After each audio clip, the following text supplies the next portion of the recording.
registered or approved golf cart. And we Wait. don't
I know. I'm crazy, yeah. But yeah, I'll send it. I know this. I know. You live this night. A minute. Yeah, It's just one now though, and all of them are doing it. Oh. that'd be crazy. Okay, we'll go ahead and call the meeting order. It is 6 p.m. Oh, I'm sorry. Trying to get Oh, volume. that surprises me. Me too. I was talking. I knew you would be. Hey, BJ. Hey. You-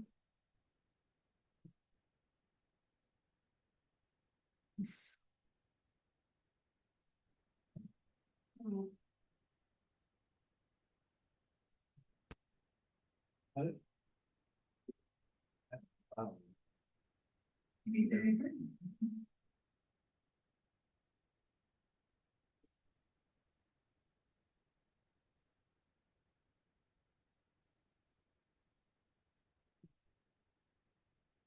You're recording. Okay. We will go ahead and start the meeting. It is 6:01.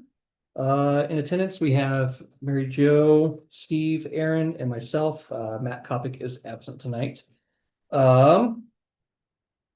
Any changes to, any changes to the agenda? No. One thing upon BJ's request, we're gonna go ahead and move his items up. Under the town attorney thing, we have something for police department in there anyway, so we'll just piggyback onto that. And move it there. That being said. A motion to approve last month's minutes. I'll make a motion to approve. Okay. Motion by Aaron, you have a second? Second by Steve Hahn. All those in favor? I, Aye. Okay. Motion carries. Okay, so we are ready for Mr. Burns. So you wanna cover this, Yeah, we'll cover your items and then BJ's we'll, okay? and then we'll do BJ's at the end of your items. All right.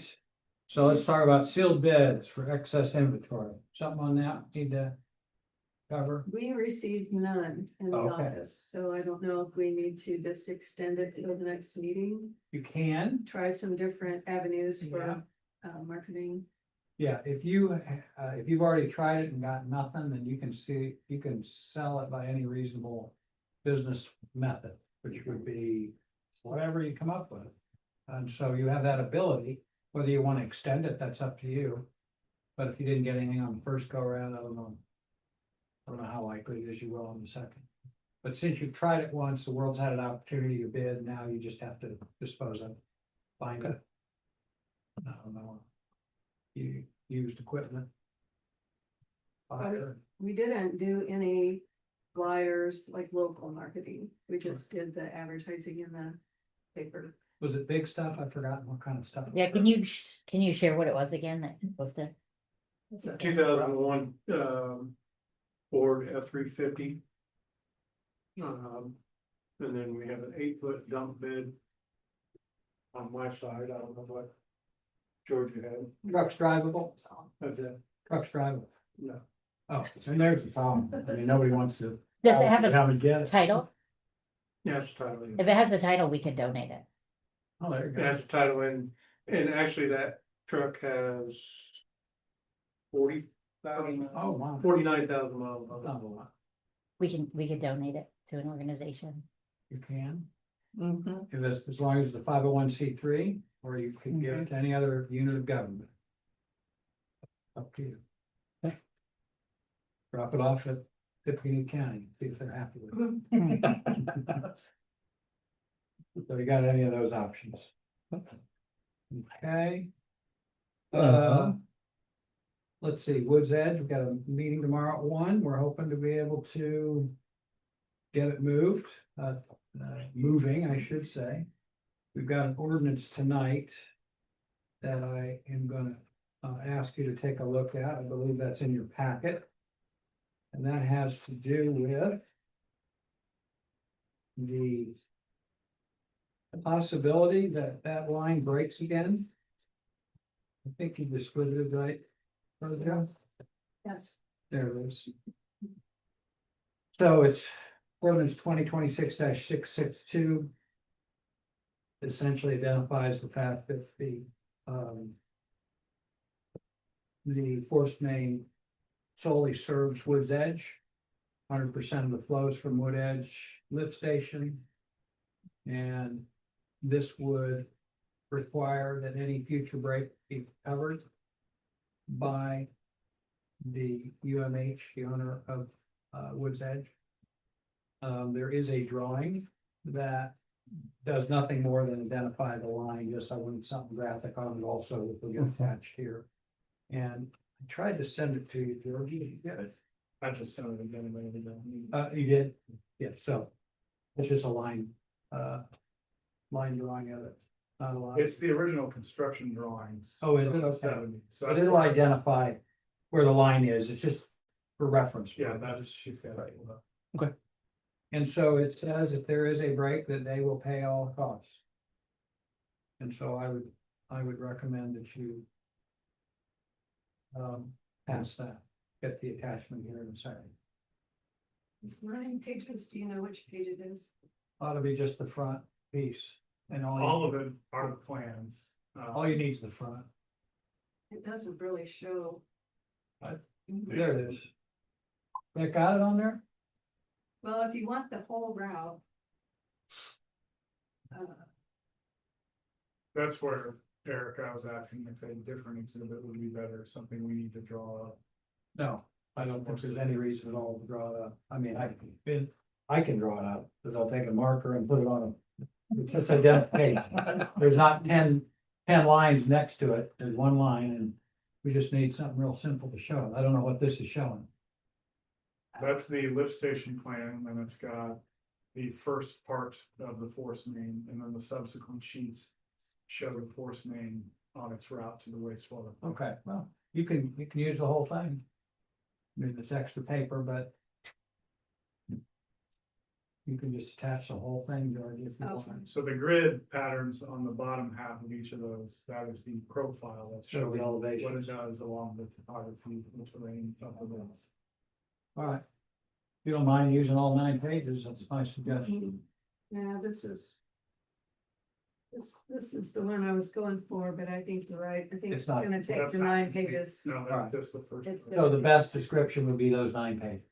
Unless you want us to make We something. can do that. Yeah, It's just for It's just identification, for reference, right? Like For reference. in the ordinance, yeah. because it's So- named, we use the name of it, and that's, it is where it is, doesn't matter where it is, but it's reference. It's for smart people to figure out. So we'll get that all attached. So Just take a motion, Yeah. second discussion. do we have a motion to approve ordinance number 2026-662? I'll make a motion to pass ordinance number 2026-662. Motion by Aaron. Second. Oh, motion by Aaron, second by Mary Jo. Any discussion on this? No, very straightforward. All those in favor? Aye, motion carries. Okay, and so on UMH, we're hoping to get something. Tomorrow, they've received the information that Robert, our financial advisor, put together. And, we're gonna push for the most cash possible up front. I mean, that's the bottom line, and we only have so much leeway. I think Robert, Georgia, I think Robert kind of addressed your question on the TIF. Was that adequate for your Yes, purposes? right, the question to Robert was whether or not the TIF would be in effect long enough to capture the 20-year loan. And he said, yes, there's a compounding situation with a second developer that wants to utilize part of the TIF, and we're kind of in a catch-22 because we don't have more TIF unless we have that developer, but we can't talk to the developer until we know what the bond amount is to know how much is gonna be required to serve the bond debt, so. The developers come in tomorrow at 10, and we have the UMH meeting a little bit later, and.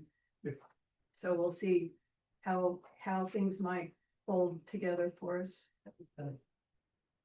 Thank you for those comments to Robert. I think that was important for him to consider.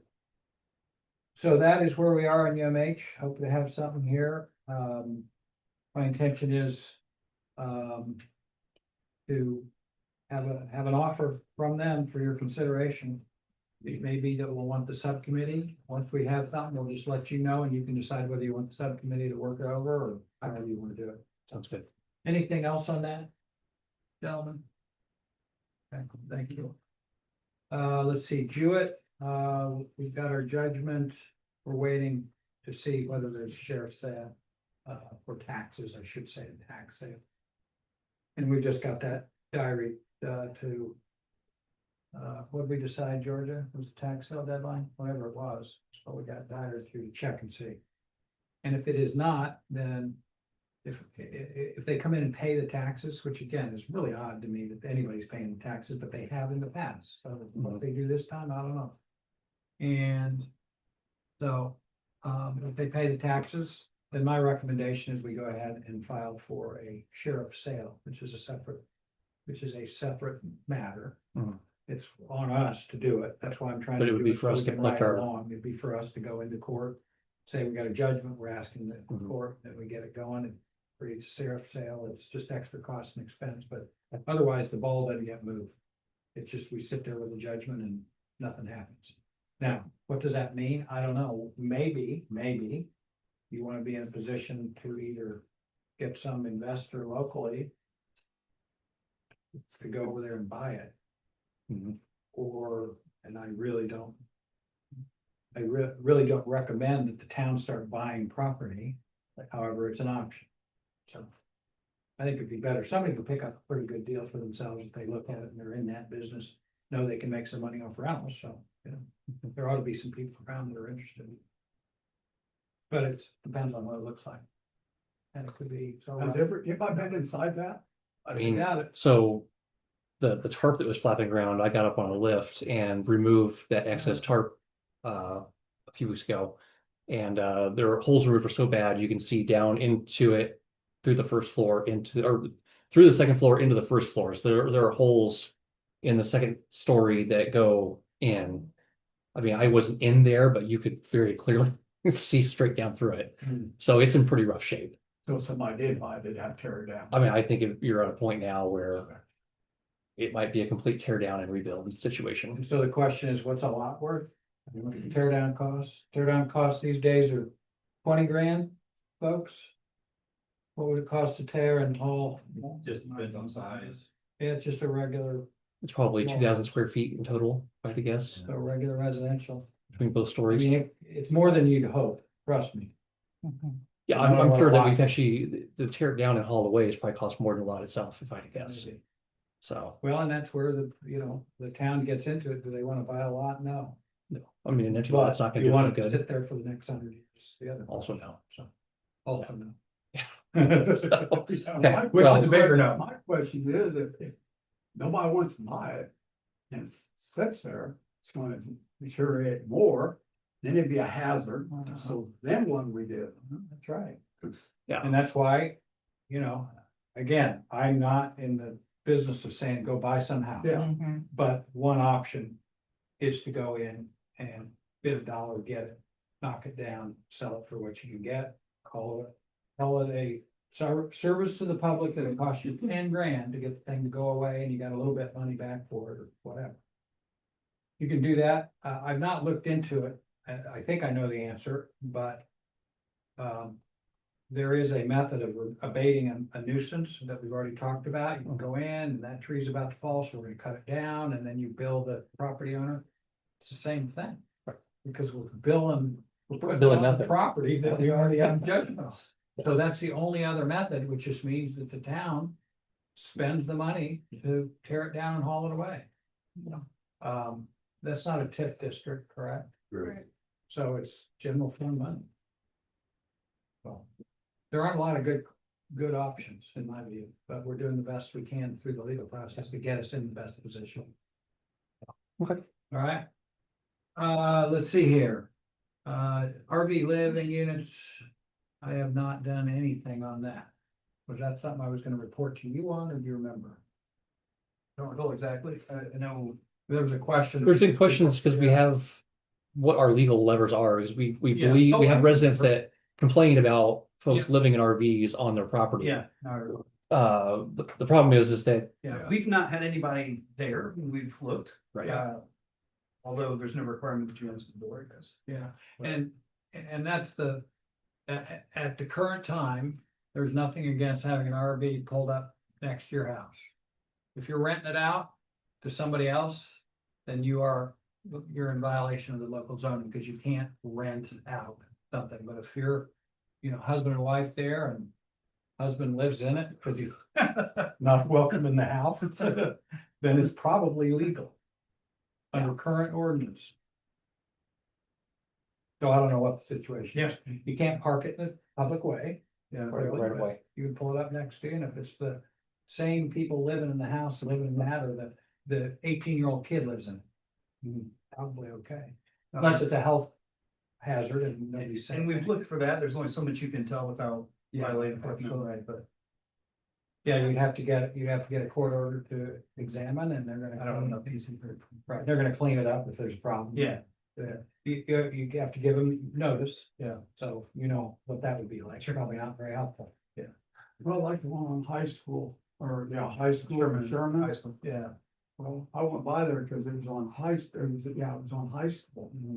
I went by there and I guess it looked like an old lady, but I think it was the old man. It's no. He was sitting out there, they had a microwave.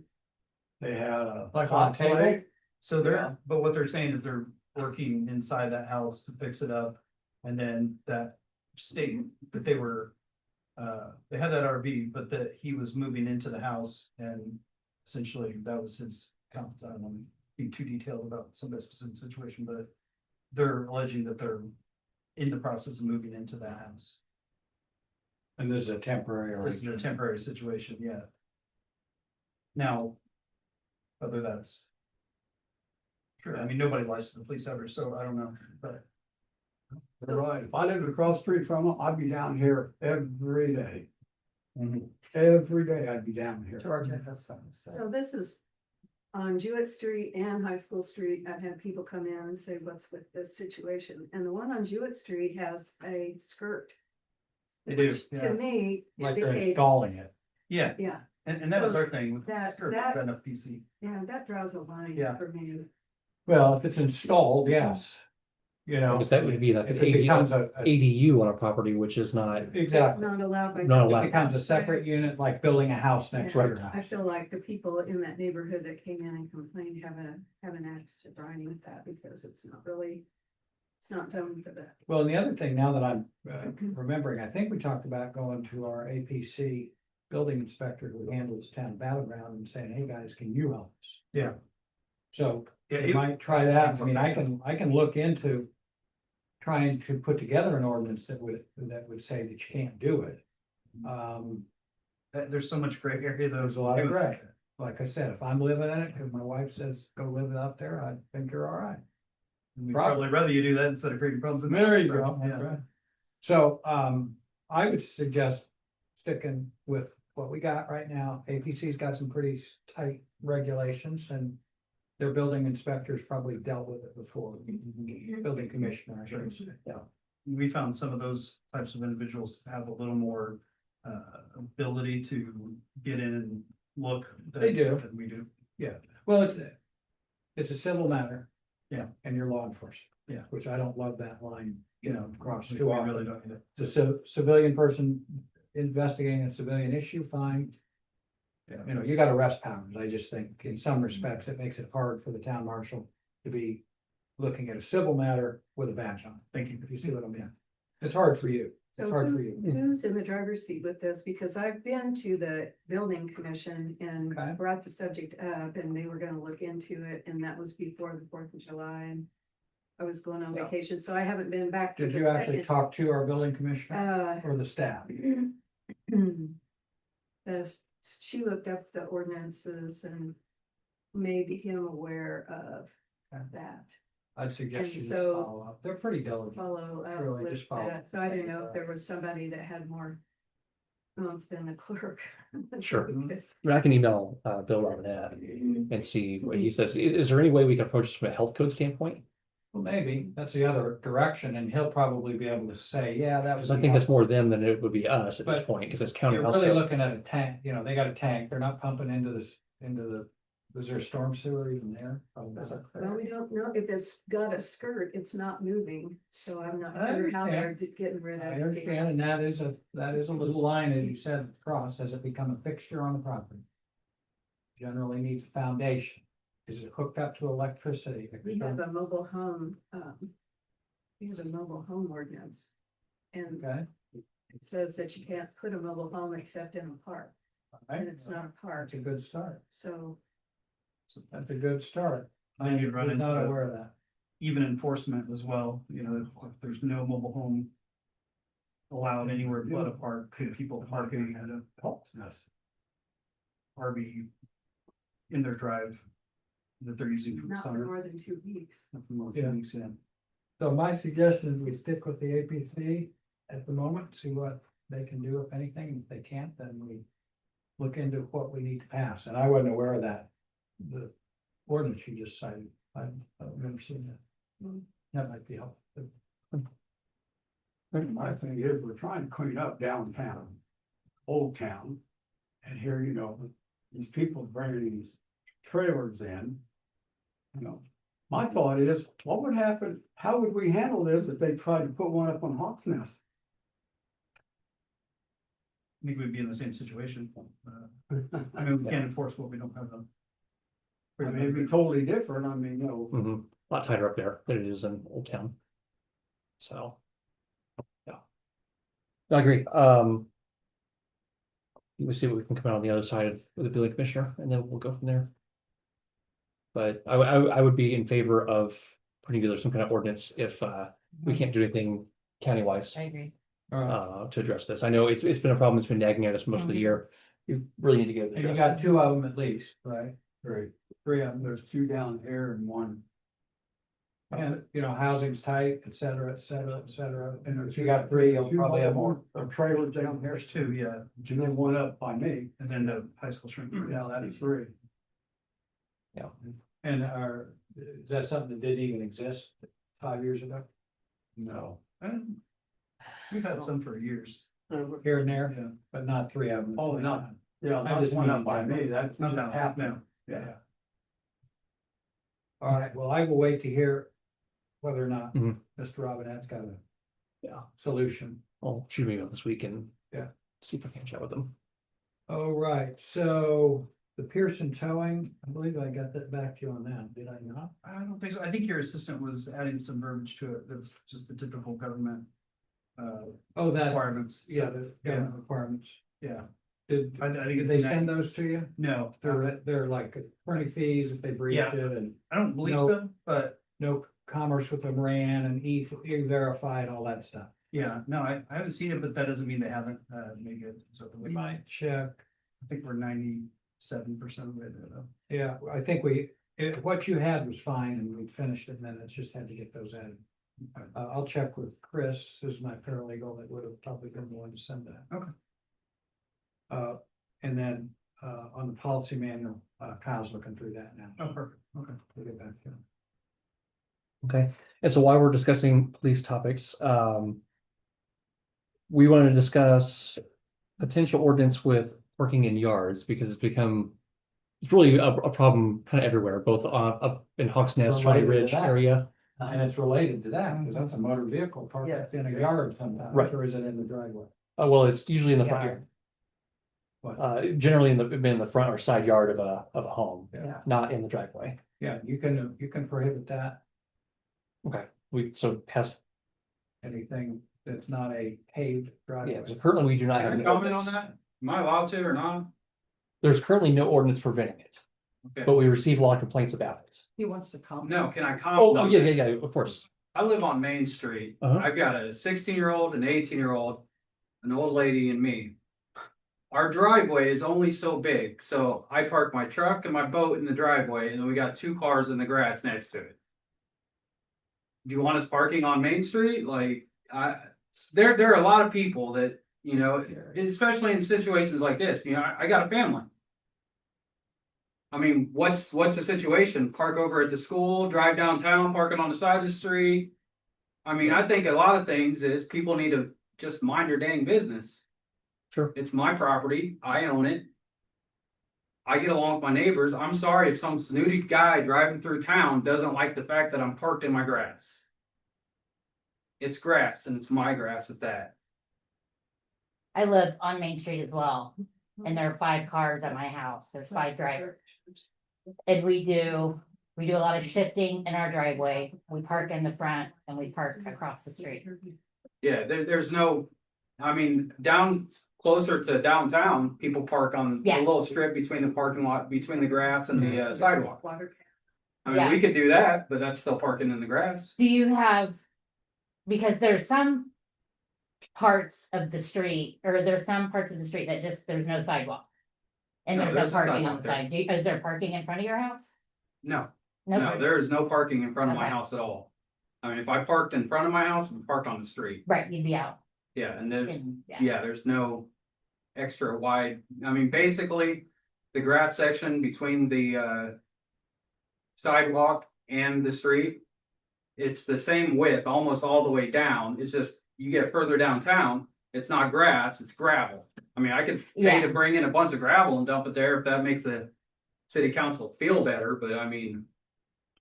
That's more of a, there's lots of people with kids, you know, especially, I got 2 teenagers, 16 and 18. Mhm. Can't drive or gotta park freaking at the school, well, you don't want parking at the school, I mean. There's just not a lot of options there. Yeah, I understand.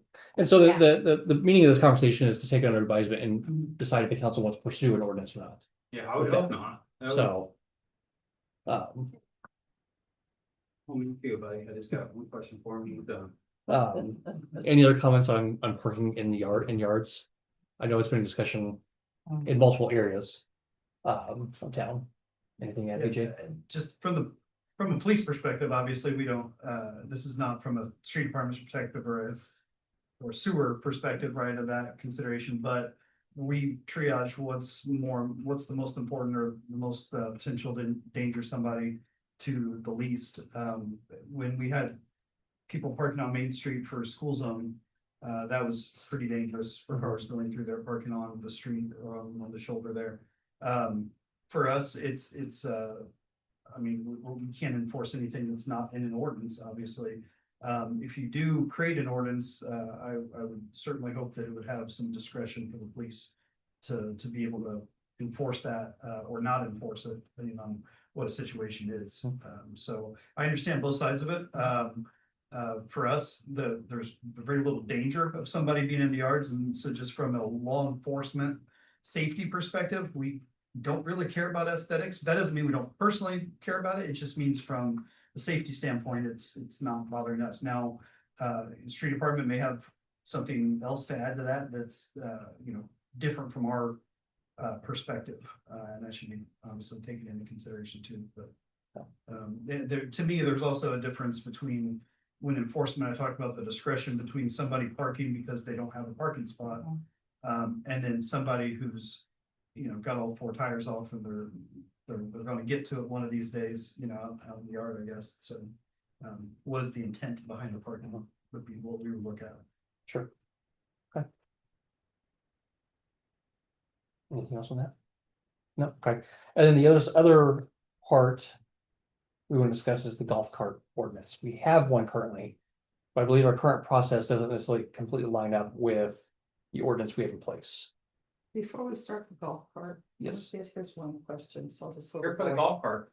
Oh, you are? Yeah. Okay. So, I am here for the golf cart. That's Well, that works. exactly why I'm here. Okay, good. and so. So remind me, right now, we are not giving a sticker, correct? No, so we do not have a sticker, a chosen sticker by the council, what you want to do for that in place.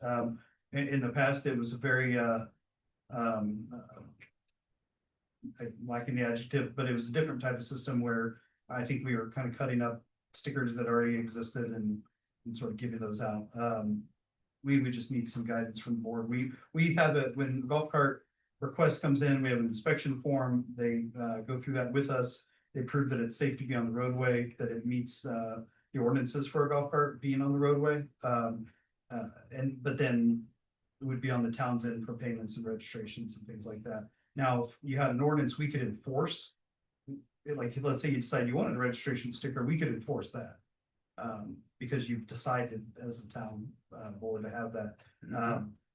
Right now, if we see a golf cart, we would be enforcing what, the requirements are for it to be on the roadway per the town ordinance. Does that make sense? So there's two things, they get a registration and what are the two? So they do an inspection. form with Inspection us. Yeah, to and make sure that registration. it's, yeah, that it's safe to be on the road. Now, there are rules about how it can be on the road if you're crossing a. What we would consider a highway, not by the IC car definition of a highway, but the. Town's perspective of a highway, you need to go at a 90-degree angle across it. But by our ordinance, you could have a golf cart in town if it meets the requirements that are laid out for the equipment. Do they have to be a licensed driver? And they have to too, be a correct? licensed driver as well, yeah. Yep, so licensed driver, they have And to they- turn signals, brake lights, it has to be insured. There's a number of things that equipment, there's a lot of it. So if you wanted to add the registration to it, I think where we left off the last meeting was that the town would decide, there'd be some discussion if you wanted. The renewal process or what fee that was compared to what fee you currently have. And who creates the sticker, who decides, who's keeping track of that. The easy way to think of that's the B&B versus, you know, we pull over cars for license plate issues, but we don't create the system, so. I know I've seen some go by my house and then kids can't be over 13 years old Yeah, driving. so there'd be something if we saw that, we would deal with. They don't stop for the stop signs. They go right through them. Yeah, we have conversations with people about that kind of thing. The cars don't stop at stop signs here in town now. Well, I understand Exactly that, right, yeah. but I mean, you know, now we got golf cart. And, you know, and they think they don't have to stop, Oh, they do, so do bicycles, yeah. you know, they I've pulled over go right 50 through. bicycles at the same time once, so. That was popular that day. Apologies for my confusion on this. Does the current, I've been back and forth on this so many times, does the current ordinance say that we're giving out a sticker? Yes, It does, got it right here. okay, current ordinance does say that we're giving out a sticker. And we currently don't have a sticker to give out. We don't have, PD doesn't have a sticker to get out. Right. Yeah. Okay. I think cutting something in the past before I took over to make it a sticker, but. So really, we just need to order a sticker. Is what I mean, you're it could be saying. that simple if you don't wanna change it, yeah, absolutely. Or we could amend the ordinance to not include the sticker. You said you didn't want to cut a sticker, but are they any good, the ones that we have? They Not were really, I don't think they, I don't even know what they were, I think they were bicycle registrations, if that was the thing. Or animal, technically by ordinance, you have to have all your animals registered as well, so. Well, we have that, but we have tags. They're Them, but tags. they're How many too have you given small. out? They're too small for you to see from a Yeah. distance, if you want Sure. to see what they've got. 20. Yeah. There's only 21 animals in town, so. I thought we discussed having the registration. Giving the cart owner a copy of a registration. And that would be the validation that would be needed for them. Yeah, to say- I mean, that's. And that's where I'm falling on this, Yeah, rather so we than don't have to. mess giving a with the sticker, just have a document on file with the town. Document with I'm curious, the, I'm curious what the question is though, because that Oh, was. yeah. Okay, Change that. I've lived here for about 6 years now, and I've seen people with golf carts. And about 4 years ago, I saw a guy, he had one, he had a sticker on his. I don't know where he got the sticker from, but he had a sticker, he told me the whole process. And I finally got one, I traded an old 4-wheeler for it, I just put about $1,500 in it, put headlights, taillights, turn signals. Came up here, went through the whole police thing, and then they said that I needed to get a sticker from town.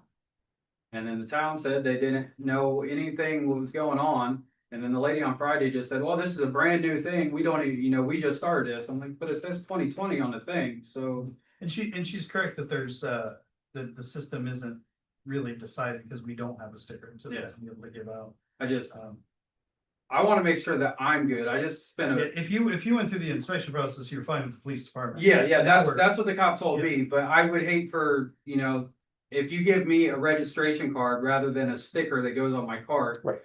I've got the registration card in my wallet and my old lady drives it down to the shop and she gets pulled over. Well, how's she gonna prove? Do I gotta hand this card over to, you Well, know. we have a copy of that as well, so we know who we've given them to, but I understand what you're saying about Right. the Yeah, it's registration just sticker itself. So much easier for a little $20 sticker. Like, I'd like to pay my fee, I'd like to be legal, I try to do everything legal, Appreciate that. and. So what would the price be for stickers? They can put a Not in the sticker. sticker making business, but I would say, You're probably probably 20 would get you what? enough to 1,000. Run on for, I mean, it all depends on what you want, if it. Now I'm getting sticker manufacturing, but like, it's, I was, so when we printed our stickers for the police department, like the junior badge stickers, and those are little round things, I don't know how weatherproof they are. But you would need a weatherproof sticker, because people will keep their car outside maybe. The I mean, foil do you back wanna sticker, pay like more you get money for for registration. So you have a nice sticker. I would say or budget you of have a copy of that. $100. 25 or 30 bucks, I mean, but you could Additional, literally buy a roll of stickers for, you know.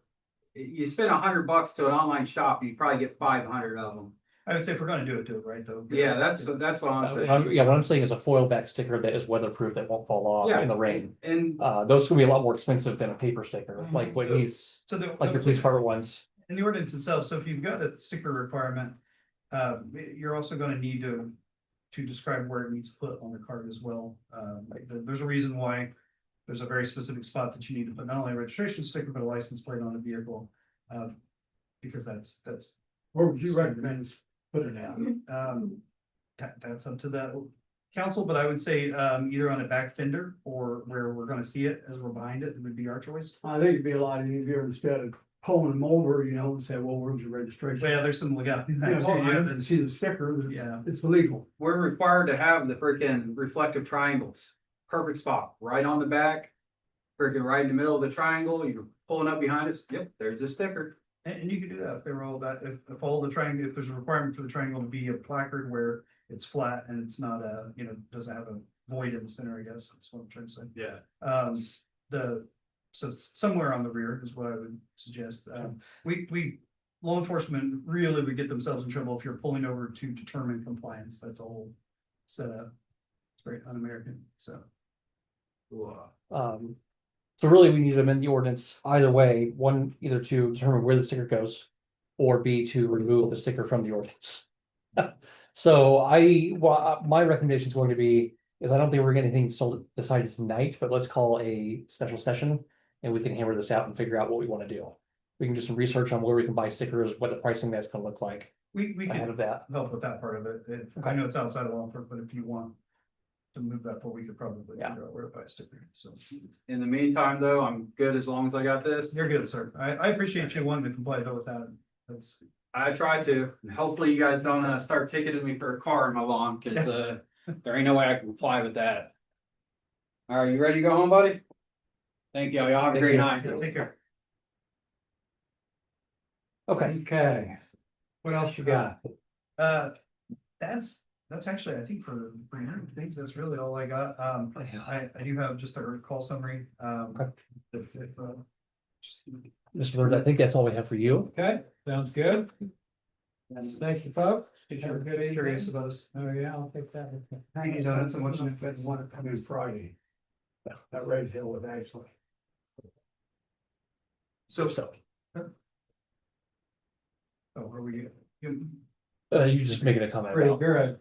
he was here on Friday, he was the one that met with Fred, the ordinance, or the, Oh. I see, that's- the registration on They Friday. threw me out. They threw me out. Like first part of the meeting. I He think was more upset, right? You miss all the fun stuff. So my wife can say, what's he doing now? Get in the RV. Yeah, go get that RV, man. Thanks, sir. Thanks, everybody. Thank you. Take care. Bye, Eric. Just to give you a rundown here, and the president's agreed generously to let me leave after this item. We are in the middle of a DRE school right now, drug recognition expert school that I had mentioned. That's the enrollment, the hotels, the travel, nothing is of any cost to the town. Other than just Fred's labor, there's no labor for me, so it balances out to actually less expense than we would normally have for a pay period. But I do need to get to there after this, so for the calls that we had last month, split actually right down the middle with the county. One of the reasons that like I said, our constant effort or struggle is to try to put ourselves on patrol when we think the majority of the calls are going to be. we typically are about 60% to the counties, 30, and then some other agencies dabble in their probation and corrections. We're split right down the middle this month. Part of it too is with fiddlers as well. I was paid by the town during that time. But the everybody else was working fiddlers, and so not able to have our full normal patrol shifts for a good half a week or more there. When calls are really active. The normal calls that we started getting in the summer are picking up again. A lot of traffic stuff just because people are out and traveling a lot more. So you can see the majority of our efforts are on traffic and traffic stops. The back of your what's the PDF? The back of your paper there has again our favorite, the heat map of where we're at. When I talk about triage and safety, we always think of what are the areas where speed is the highest, so that we you know what area, if there were a crash, would cause the most injury, and that would be 600 North and Railroad, where South Railroad, sorry, where there's vehicles that would be pulling through a stop sign that could get hit broadside there, and so that's why you see the majority of our stops there. Trying to be everywhere at once is difficult. So if we are able to for next year's budget increase our patrol hours, that would be fantastic. We have a particularly bad situation on the 4th of July, somebody getting stuck on the railroad tracks who was impaired. It just happened to be, we predicted that would be a time where things might happen, and we happened to be on duty at the time. And fortunately, we're in the process of contracting with the tow service, who was there standing by for a call from us, and we're able to get a car off the tracks, and that could have been, well, you understand. So on the way to the sheriff's, to the jail with that individual, pulled over another drunk driver. So they're certainly it's a bit of a problem in town, but we've known that for a while. So that's sort of the division of enforcement that you see from us. But again, our goal is certainly to try to increase our patrol hours, and then you'll see the numbers go up for the percentage we're handling. Fiddlers that's the last thing I can think of. Fiddlers was a pretty smooth event. It always is. Really only one complaint that's now been resolved. And didn't really have any criminal activity to speak of, which is kind of expected for that event. It's pretty nice. Some kids that lost their parents, or we say lost parents, but quickly reunited within a couple minutes. So went pretty well. And what, you had deputies up there all the whole time? Yeah, they were working. So I didn't work security for them. I worked for the town during that time, but we had deputies that would do the shifts that fiddlers wanted. So that would not be paid by the town. This pretty evil. I just Follow up. don't want it happen again. You know what happened to Jerry up there? Well, sir, I'm know? yeah, sir, I'm making sure that as the precedent there, that I'm working for only the town, so it's very clear. If I trip on something, I don't know what else to do to appease you there, but it's very clear, you know, who I would be paid out from during that time, and I'm choosing not to be paid a twice as high rate by fiddlers just for the concern you have. So giving up money to address that. Did we have people on patrol too while you was up there? Okay. Oh, they were up there? Yes. Cause I know I went past and I seen two of the deputies or whatever up there sitting, and two police cars up there. Yeah, so you probably saw that from time to time.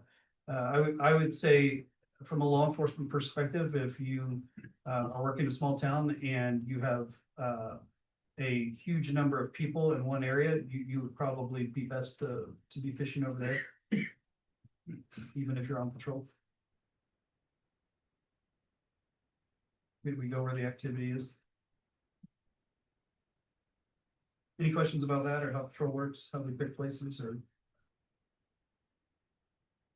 So when you saw the police cars, that meant we were working, I guess, would be the takeaway there. Okay. Anything else? No, I think that's it, unless there's any other questions, I'm happy to address that. Like I said, if the board's Unless I'm stepping on toes, I'm happy to look for the stickers. No, that's fine. I appreciate that input. Like I said, I'll send an email out here soon, after tonight. We'll try to get a date hammered out for a special session for the golf court ordinance review. And figure out what our plan is going to be going forward on that. I just think with the stickers, if you're gonna do it, get actual ones that are. Yeah, to your point, I think we need to amend the ordinance to at least indicate where the sticker needs to reside on the golf cart. We also want to discuss about parking and. I think we can lump that into that conversation as well and decide what we want to do about that as well. I think it's a good conversation to have at that point too. So what we need to do is go up there and look at where he lives at and see, I mean, you know. My pet peeve is parking in yards, Sure. There is a lot of it too. and I think that's ridiculous parking in yard, but that's me. Yeah, it's a quick way to clean up the look, certainly. Like I said, I just would want the discretion in there, but at the same time. When you drive around, that is a very obvious thing that you would see in terms of. I agree. But obviously there's more, you know, each situation's different. So to consider. And I think. it's I time- don't envy that task that you all have of, Yeah, I think it's time to get some ordinances in here to clean up, especially downtown here. Old town. Yep, no, I agree. I think it's worth having a conversation about. So, Agree. Good. Sounds good. I apologize, sir. Did you bring up parking? oh, I'm sorry, yes, Steve mentioned parking on, Liberty and Sherman Street, correct? No, Liberty and High School, Liberty High School. on Liberty, you got, at the intersection, you got no parking signs. From Liberty and High School all the way to Sherman. We do, yeah, and that's Yeah. always been a very lax We enforcement, need, yeah. just we need because that of enforced. the parents. Them kids, parents pull there. You Yeah, don't have much. So and that's one of those things too, where it's twice a day and the school is very adamant about where they're gonna go. And that's, I don't want them on Main Street and I'm worried they'll start doing that, if they can't find a spot there. Well, the school's got plenty of parking for them teachers. They can pull their school, they got back, they got. And we might be talking about different things then. Huh? We might be talking about different people, different. It's on reasons to park there. Liberty. And you're saying it's the teachers that are parking there though? During the school year, and also that one house right there on the corner of Liberty and the high school. They park there. I mean, if you want parking there, then take the signs down. Yeah. But there's no parking The road's signs not up really in wide the enough for corner, or no parking That's- between signs. I think they probably parked there because they got shade or something. Yeah, and yeah. Speaking of, That whole section is not one, no parking. Probably parked there for It's- shade. There's sections of that section. Yeah, there's- Yeah. And that's that- what I'm saying. There's no parking. right, there's no And that's the parking. other part of that is that some of that is actual legit parking. Right. But when you have a sign that says, you have to look at it, yeah. When it, Some of it ask is- your daughter to come work it, she'll show you. No So parking if between it's, signs. Okay. That's at the curve. That's the first one. Then you go up and it says no parking between signs again, then it has no parking. I know there's a couple spots that are not marked. There are a The couple. only ones that's not marked is where, that new house that your father-in-law built. there's a no parking here at the curb. If that's what you're referring to, With the 20 feet of the stop sign or 15 Yeah. feet. but there are legit parking places, so there's one, so. And a lot of it that we get is people stopping in the mornings and the afternoons. Would it help if we strike from the road where you are allowed to park? Like add lines like we have over there by Post Office, Pizza King, all that over there. I don't think there's is there a curb right there? No, just parking, no.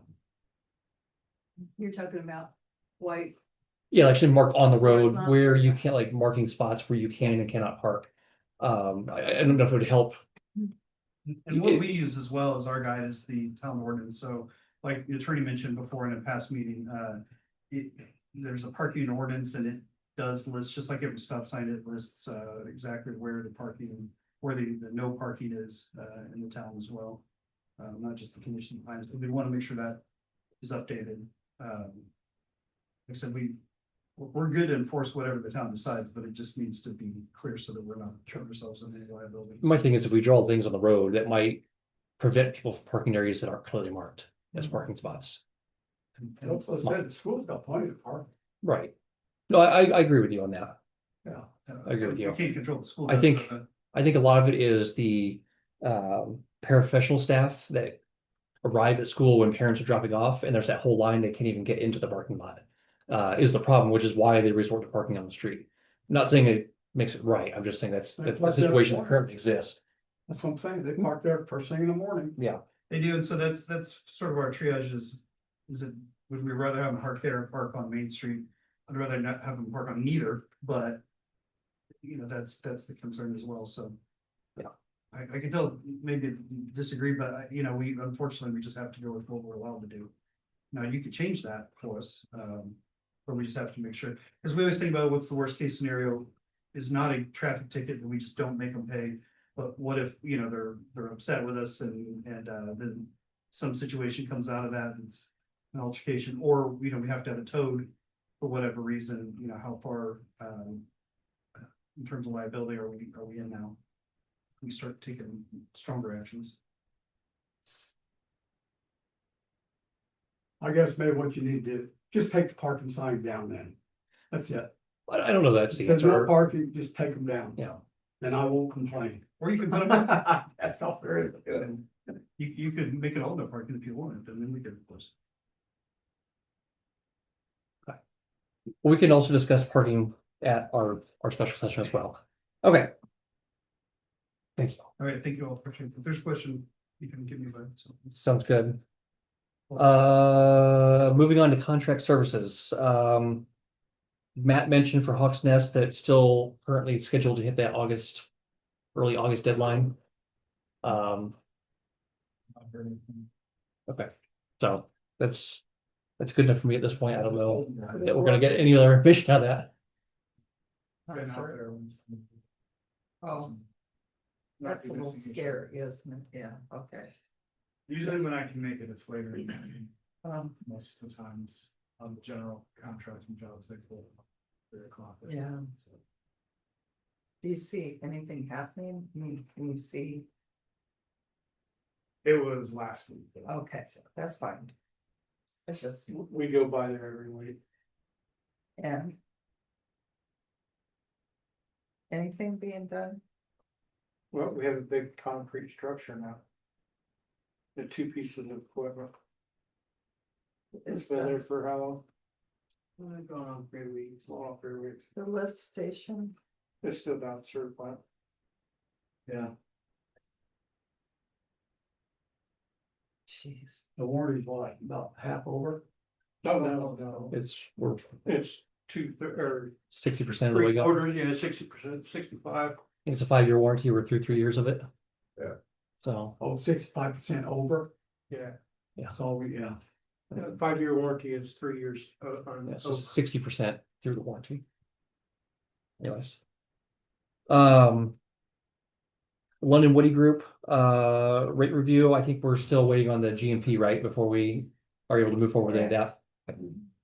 And then, BFS, what do you guys got? Yep, gonna talk about that.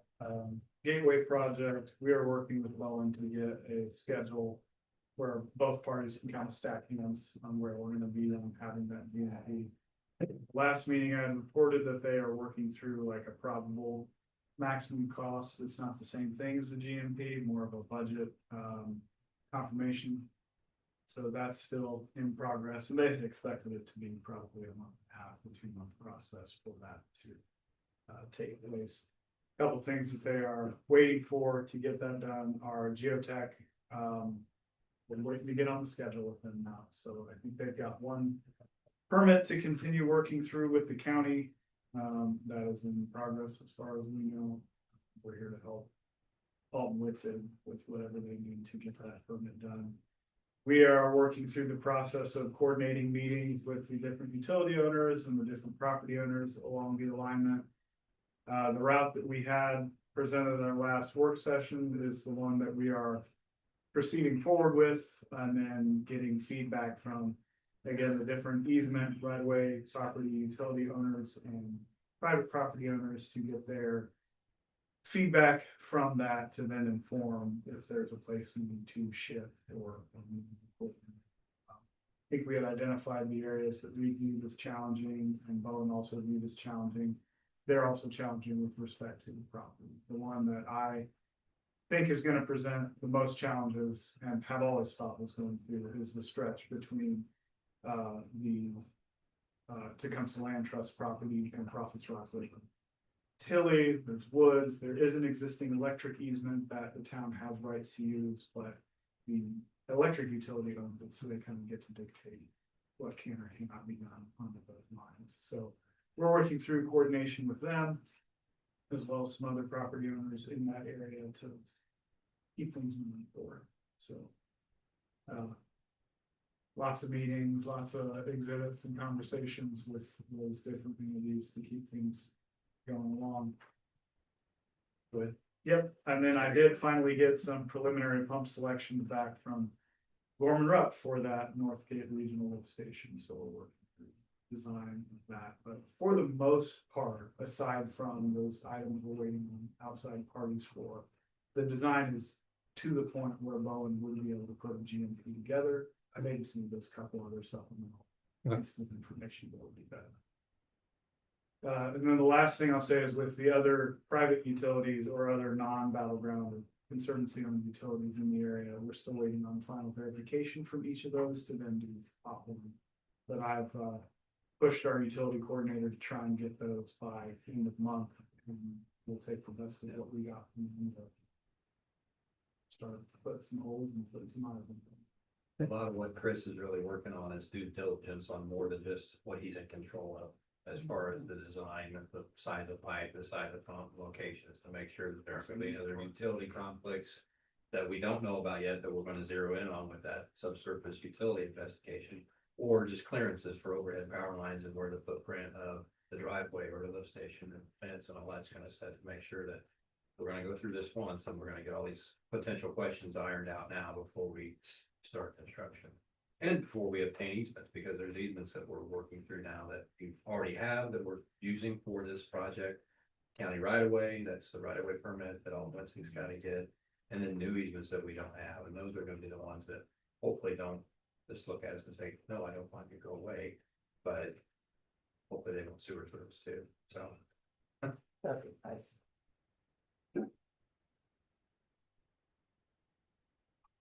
So that's what I have on Gateway. The other item we're assisting on is the Shawnee Pond Ron.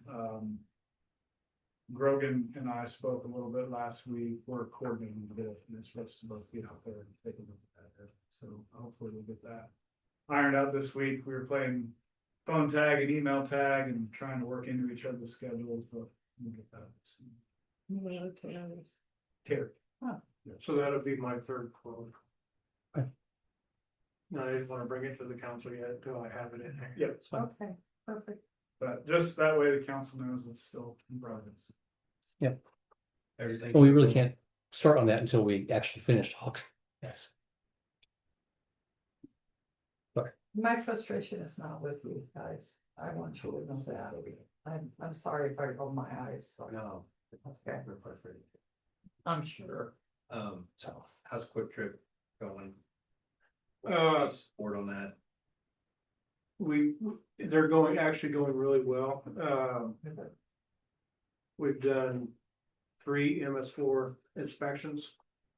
The third one, if the guy didn't move very quickly, I would have shut the job down. They decided to come in at 4 o'clock or 1 o'clock in the morning. Form up for concrete. They poured at 4 o'clock in the morning, and one of the concrete trucks emptied out right in the driveway, right before 43. Washouts on. Yeah, there's a washout, but he decided to do it outside, which is a very critical. And I could have technically shut the whole job down. He did have a broom truck and Bobcat, and had several guys with shovels. And they had it cleaned up within about 10 minutes. Thank you. Yeah, thank you. But, other than that, they've been very, very good. Just a couple little minor things, Sure. so. Anything on the sanitary main, where are they at with that?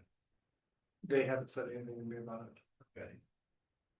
I was, I was just gonna say it would be good to make sure that we, if you need assistance from us on that, but then that you've got eyes on that, cause there's testing and a whole bunch of stuff that they'll need to do from the get-go and not just slap it in like it's gonna be their line. Right, and I don't even know where they're at that point. With the stuff that's vertical already, I'm not sure, probably on the ground, but I haven't been over there. Right. When we were there, July 1st. They were buttoning up the storm. Moving. you know, when I drove by this evening, it kind of made me think I need to take a look at the slip again, but I didn't notice any erosion control measures out along 43. I would have thought we'd see it, so They haven't burned. well, but they've come down. Have they above- came down past that berm? Yeah. Have they? Mhm. If I'm thinking of the right berm, but there looks like a pretty clear one there that you can see Yeah, you could actually exposed see, soil yeah. on the, I guess, on the 43 side of that. Right. So. So unless there's another measure down at the toe of that, that would keep erosion from migrating off the site, it might be something good. But again, I was just driving by, so I. Right. Or maybe they're hoping it just washes out and gives them a new entrance, you know, Well. who knows? Sorry. Let me see.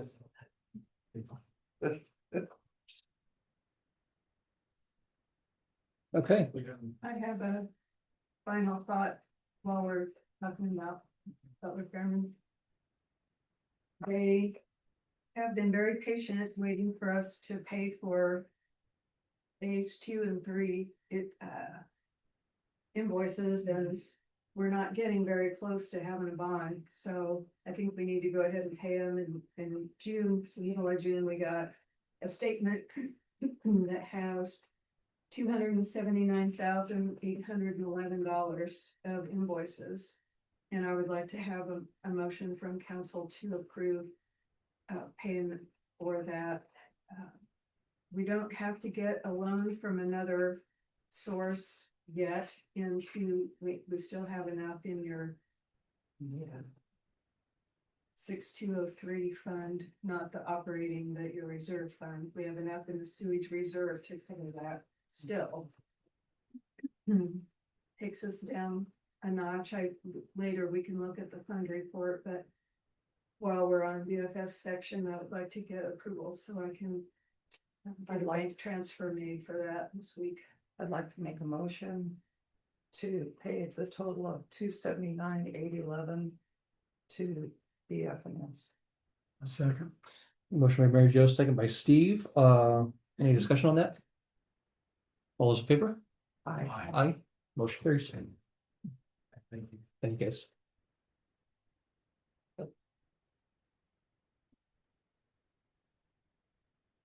And so then the GMP for phase 2 and 3, obviously said that Bowen's a little bit out on that still. They're waiting on a Yeah. few last pieces. of There's a information, couple things that are out of their control and a Okay. couple more in ours than theirs. Sure. Stuff that was- But it is coming. Yes. All right, anything else for us? Do you have any questions? Can you just stick around? I think so, unless Ron, you have anything, or Jansen? You have anything for him? No? Okay. They're excited. Last time we like. The children place on it. The children place on it. Oh, I don't know. Mhm. What is the children of? Stick around and find out. The people in Shawnee Ridge still think that they have speeding on the flip flop, that long stretch. Mhm. And it's got a slight curve to it, and there's people that worry about children playing, but there's no crosswalk, there's no playground, there's no place for children to go from or to. I think if they're playing in the street. Backyard? Yeah. Yeah. I don't know. They did bring it up, so because it was given to me, you know, I give it to the council, but Boy, they don't even pay attention to a speed sign on 600. You know, so why would they pay yeah, attention to that's it? where the hot spots right at their driveway go, so Ah. people aren't speeding that live there. True. Going down. Right passing through them, you know? So. Okay, Hmm. I just, in my experience, those signs work both ways, so they're black communities don't use them because it makes it feel like a kid play in the street actually. I think that the homeowner association can they not put up those little placards? They those could have placard. Those little, Funny kid Yeah. things. little flag things that you put in the front yard, yeah. Without it being an actual street sign, Yeah. they could do something. That's probably Better for everybody's liability. Yeah. Yep. Alrighty, thank you guys. Thank you. Thank you. That was a Thank you. engineer coming out of you. Yeah, well, I could see they're it, not- man. They cool when they're playing. Have a good- competition Man, Where I had. it's hot, I just wear it. Okay, I think we are ready for Georgia.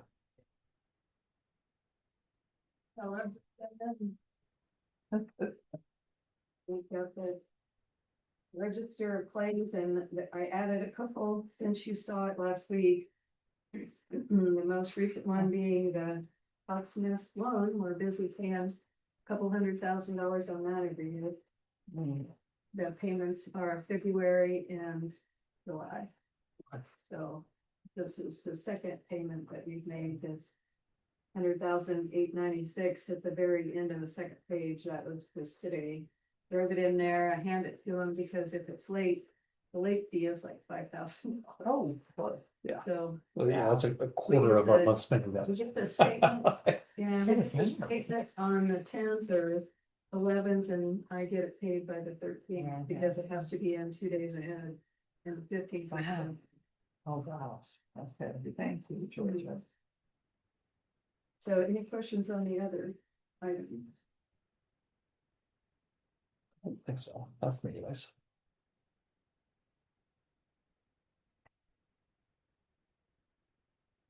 No. Nope, okay, I'd like to make a motion to accept the register from June 9th to July 13th, 2026, in the amount of $410,782.63.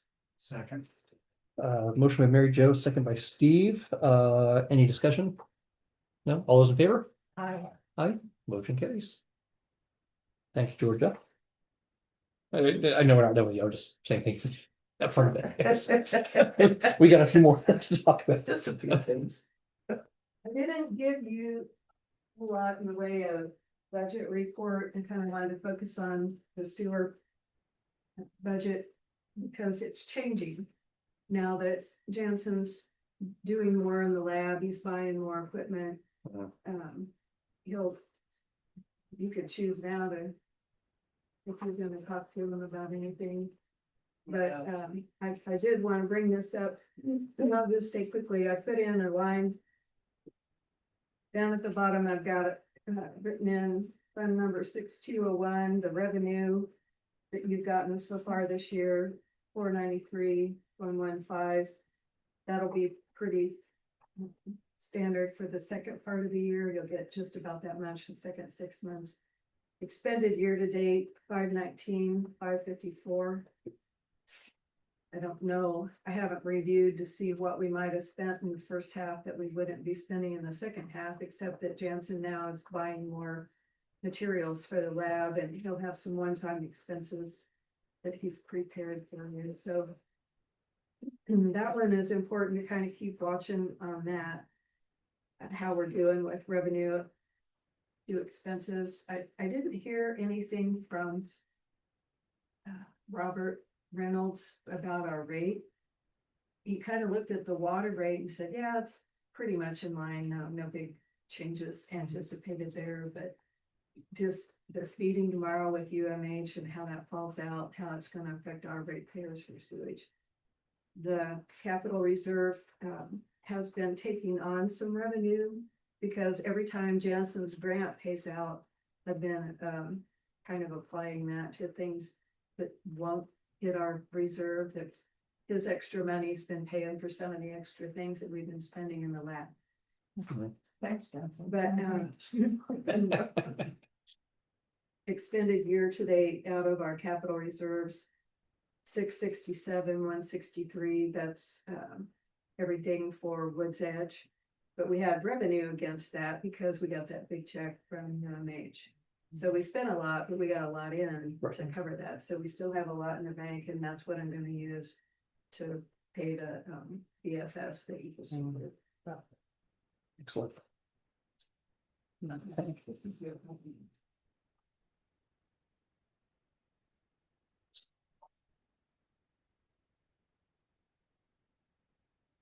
And I sent, you have a fund report. And about halfway down, we've got funds 2256 and 2257, the opioid settlement money. Is that something you're aware of? No, but it's, I saw it on the agenda and I was curious to know what it is. All of the class action lawsuits against the drug companies for opioid overdose Mhm. resulted in a distribution to almost every municipal unit of some amount of money. And we were big enough to get a distribution for a while, but then they saw how restricted it is and what you can use it for. And we're really too small to develop the kind of programs that this kind of revenue is best used for, or actually by the terms of the distribution is limited to. So they don't give us the restricted, the abatement anymore. But the other ones, the unrestricted, I think we still do get it. And we can use it, or we can turn it over to the county or to another organization that's approved to use those monies, mostly for education. And cessation abatement somehow. Mhm. One of the first distributions we passed on to the Tippecanoe Volunteer Fire for Narcan Mhm. instruction when they do Mhm. classes to teach the volunteers how to administer it. Mhm. But we haven't done anything with any of the money since. And I had to do this 12-month report to say, now here's how much money you've given us. It's like $18,000 total, Mm. but we haven't used any of it in the last 12 months, so our report was short and sweet. But they'd like to see the money get into used. someone's hands to be used. Okay. And one of the questions on the report was, do you want technical assistance? Are you gonna make a committee to spend this money, and do you want some help with it? And I said yes to both things. On your behalf, I said yes to both things. So, your committee can be as quick as, hey, we don't think we have the depth of resources to do anything with this, and we want to find someone else to hand it off to, and then it becomes their responsibility to report to the state how they use the money. Okay, we put it back, give it back to the fire department.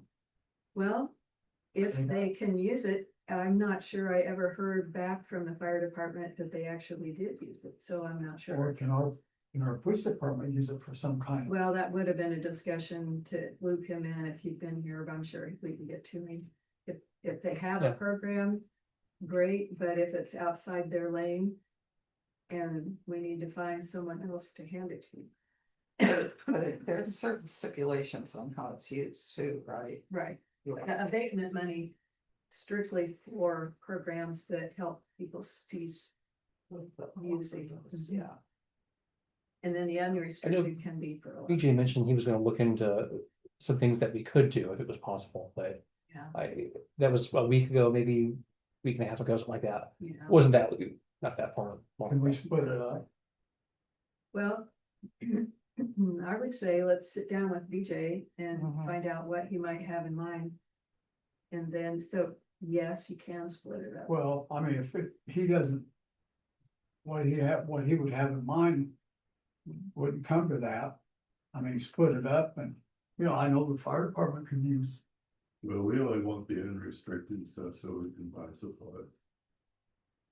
I get that. Yeah, If it comes earmarked, it's not as useful to you, as I'm sure. but I mentioned it to BJ and that, well, somebody said, well, that county emergency management gets the Narcan to us, we don't pay for it. So I don't know if that's still true or not.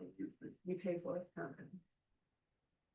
So yes, I mean, I feel like our list is getting kind of long for a special session, but obviously we want to have BJ there for ordinance conversations. Do we want to include this as part of that conversation as well? And kind of hammer out what his line of thought is on this. Or actually just give him a call and see if he had let him look into it before it comes. And I know he mentioned he's going to, and that, like I said, that was probably Tuesday or Wednesday last week, if I had to guess. I can't remember exactly when that email was, but I think if we have a special session that we can include that as part of it. Is there a deadline to have? It's just on your books and you, the report was filed for 25 to 26. June 30th, and so now we got 12 months before we have to report again. So it's a whole 18,000 restricted. No. On your funds here, the 2256 is $7,328 that's unrestricted. And the abatement restricted money is $59.71. Okay. And I think that once we determine what to use that for, we won't get any more restricted. I think that the distribution was small enough and they just said, you know, it doesn't make any sense. We're just gonna funnel that all to the county, and I was glad of it. Yeah, for sure. Or the other thing we could do is that restricted, we could just transfer that to the county to BJ Cap find a reason for it. so I was gonna say we should have a backup plan to actually have a channel to give somebody. So that- Given that whatever the township can use, giving it to the town fire department makes it stay here. And yes. Right, it keeps it in Yeah. battleground, Tiffany But Township. if it, and I'd say with the unrestricted funds, that's a good way to use it, right? And I'm not sure, I think, well, I'll have to go back. I think Narcan can be. Is an approved purchase on the restricted as well. I guess I probably ought to ask Cody. Cody said it wasn't. No, I thought you told me. Oh. Well, I know the education part of it, and I thought that the life-saving measures was also included in that, but it's been a minute since I read all those, so. Okay. So yes, so future meeting include Yeah. BJ and, Yeah, like I said, we have a lot of ordinance top anyways, but while he's here, see if he doesn't have any ideas for that. That's all. Yeah, I think having a plan B though, if we can't come up with anything that we can manage in the house, transfer it to the county or this would be a good idea. So, okay, so the only things now is to make sure that you're in agreement with our budget schedule for the hearing date and the adoption date. September is the hearing. And October is adoption. And we never really address payroll fully. At the point where I'm doing the budget, I just kind of do my best guess, but it would be really great if July and August could have some focused attention on benefits and payroll, because that's a huge part of our budget. And if there's gonna be any changes, dramatic changes in either one of those items, at least kind of projecting a percentage increase on payroll if there's gonna be any. Some of the clerks are already talking about it, and I'm sure I wasn't well enough to attend that conference this week, but when they all get back from conference, I expect there'll be a flurry of conversation about budget. I've already seen at least one. I don't know if I forwarded that to you. There's only been one so far, so I probably kept it to myself. That's fine. okay. Can you give me that timeline again? Does it usually threw out a lot of dates? I just make sure I- September meeting Uh-huh, is the but budget Saying. hearing. Okay. So we have to prepare the budget, advertise it, Mhm. and give the public an opportunity to comment on it. Okay, And then wait for 4 weeks till the October meeting. And during that time, if you rethink your budget and you wanna drop any of the numbers, you can, but you can't increase them without advertising again. okay, So the October meeting, then you would do your Which is other- budget ordinance would be, adopted and The what's October what's the fiscal year? Is it, for Calendar. calendar 27. okay, so it's looking into 2027. Yeah, so then I turn it in by November 1st is the deadline to turn it in. And then last year we got an approval on it before the actual first day of the year. But the salary ordinance doesn't have to be done at that time, but if it can be, it's really, really nice to know that there's no adjustments needed to the budget based on what happens. We could kind of go too for Jansen, That's really. Yeah, that. if we can get approved by We'll have to October. put up a meeting for the budget.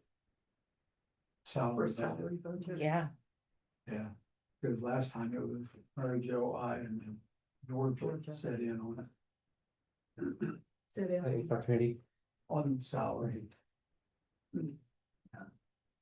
there you have, yeah, the committee met and made a proposal to the bigger group.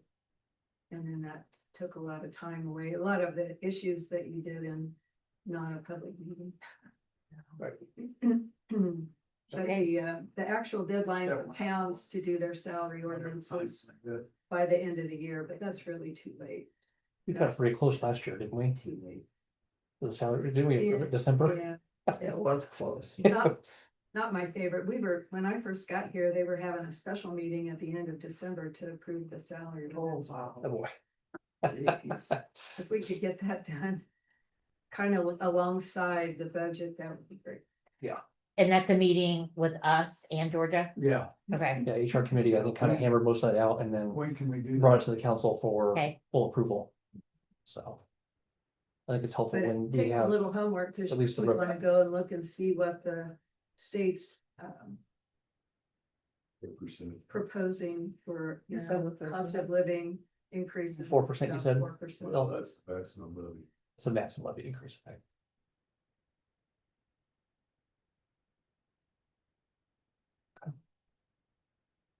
we can get that on the books. This year, this for the last couple of years, 3%. Yeah, it's, But yeah, It's an important step because whatever you're not limited to 4%. If you have job descriptions that have fallen behind and they're not keeping up, then you Mhm. want to bring those back into rate.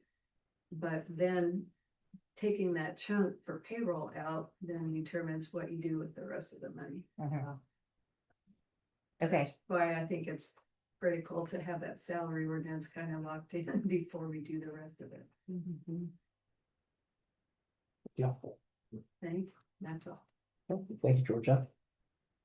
All right. Utilities in the street, Ryan Jansen. The first thing I have is, in my report, you seen that the, mower took a little bit of a shot up at Shawnee Ridge. I didn't hear back from him, so I, went in this morning, to find out the parts are indefinitely on back order. Which kind of forced our hand to, I came back, Jansen and I went out there and we tore the part, well, Jansen tore the part, when I went on the other one. So, we got the parts down to roughly 300.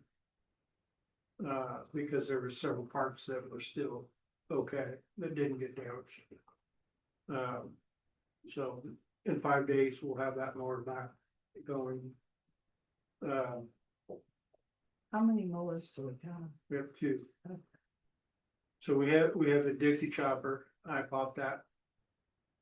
In 06, my first year, Really? yeah. Okay, Workforce. 20 years old. It's absolutely the workhorse of the bunch. It had actually took most of last year off.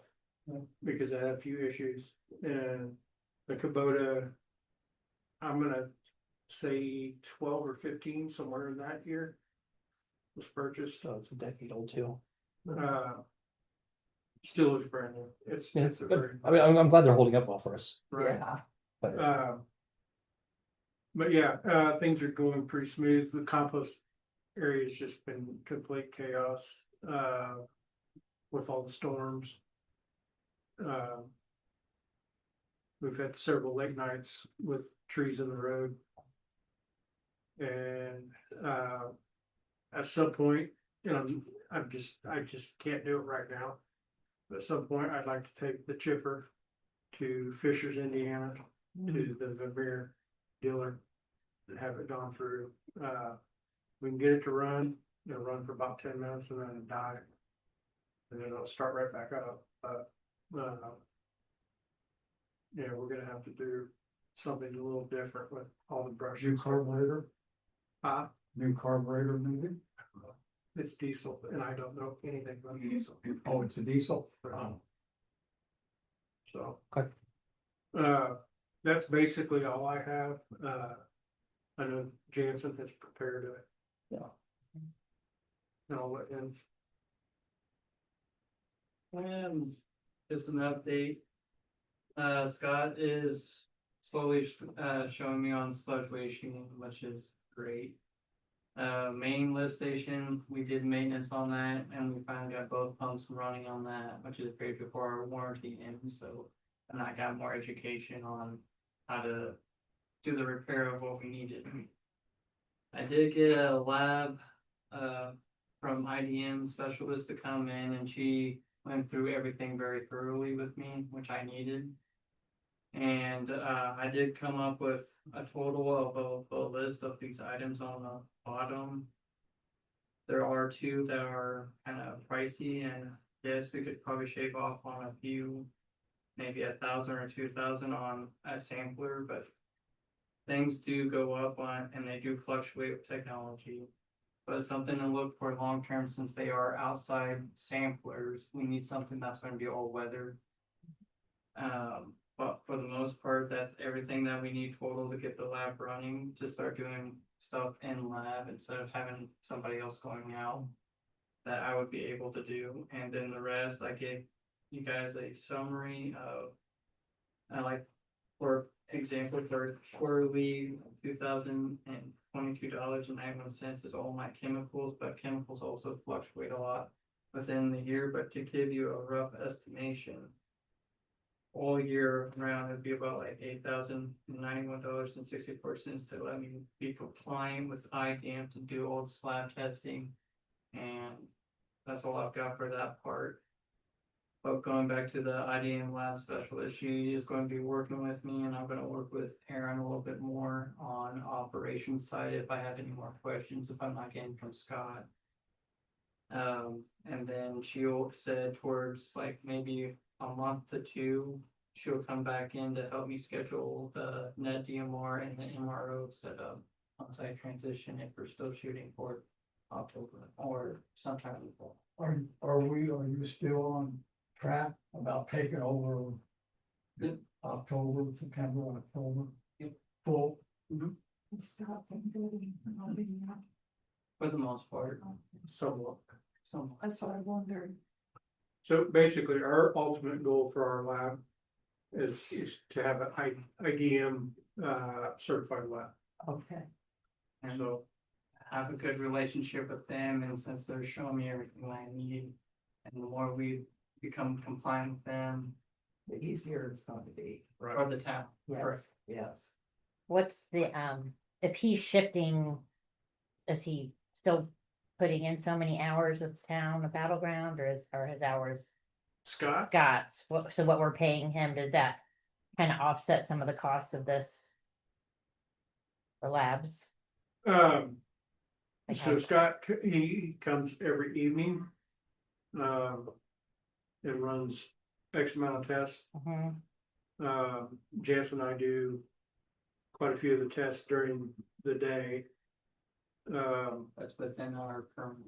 That's within our permit. And then, Scott does wasting and stuff on the weekends. And, but Scott also is not liable for any of the maintenance. Yeah, cause I thought we were paying him a certain amount a year. Like Paying him a certain amount a month. a month, That's $3,100 a month. okay, And if you're going to have him stay on after Jansen assumes more of the testing, you probably ought to renegotiate that amount. Yeah, mhm. is there, do we see a need for him to stay? That's a. Depends on how far we get. Mhm. That's. I mean, ultimately, we're not gonna throw Jansen to the wall, Right, so I agree. as far, you know, as much as we can pull. We will pull. Mhm. Okay, I do feel pretty confident on operating the plant. I got the education and I feel pretty confident on it. Okay. And I'm working with IDM, July 1st, she seems like I'm pretty confident in the right track. I'd say, I mean, lean on her too, Yeah. on the inspector. That's what they're for, is to help you guys do this kind of stuff, so. And I do have the resources and the help with IDM right now, so they know and they are aware of my situation. Mhm. So I'm sure they will help me along the line, so Yeah. we. Mhm. I mean, they're not just an inspector, but also an advisory group, by if, right. you know, so they're there to help us out, Well, if we, help you out. we lucked out. This go around, our IDM inspector is actually or used to be an operator. Which is a very rarity yeah, for IDM. Yeah. Most of them are fresh out of school. And don't know the challenges. Sure. yeah, Aaron fortunately does, and he's ran a plant, so. Well, my encouragement is to lean on him as much as you can Yeah, I had. and learn as much, so, yeah. put his number in the cell phone. Already.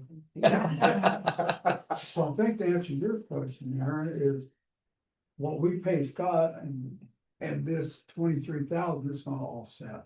Eventually, it sounds like Yeah. it will. Yeah. Cause we're paying him probably, what, total of 30-some thousand. a Like year. 35, 36 a Oh, year, I think, for that kind of. 38. Yeah, Yeah. thanks for, I did the math a while back. So what Jansen wrote out there, the 20, 23.90. okay, a lot of that stuff there is a one-time purchase. Sure, right, Right. No, I understand that, like. We It's cost of doing have business at this point. everything else, it's just plug and play with everything else that we need to be. Mhm. Do we need to make? Are you seeking approval for this tonight to make these purchases? Is that what you're, or is this just more of a heads up for us at this point? At least think about it, but I would at least like to know by next month. So next meeting, Yeah. I think we just approve it now, and then when you can purchase when you're ready. Okay. That's I think as long as the council, yeah, we get the approval out there, then that way you can pull the trigger when you're ready to pull the trigger. Yeah, So These, On that. there only one item goes over the $500 yeah, purchasing. Well, there's the self-stir that's $976, and then the samplers that are 10,000, a little plus each. But do you want us to, should we approve the entire total, or should we just approve those single line items? Well, the sampler, is that something that you would get bids on, or is there only one source for those There's things? not too many resources that Yeah. have the composite samplers, but there is another entity out there, so there's not too many competitors. And that's why. Is there any value in going to one source for all of it to get some kind of discount? You didn't do that. I could speak with USA Blue Book. It's probably cheaper if you put it all together. we can go and talk to Adam. Not to Motion up exceed, to yeah, not to exceed a certain line, a dollar amount, and then if we come in under, we win. Yeah. And what we'll do is, one, we'll get on the phone with Adam.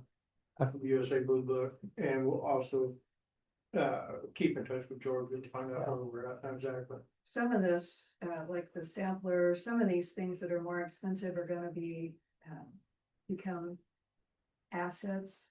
And Sure. so they would be on hopefully they'll be on two different purchase lines in your budget from the supply things.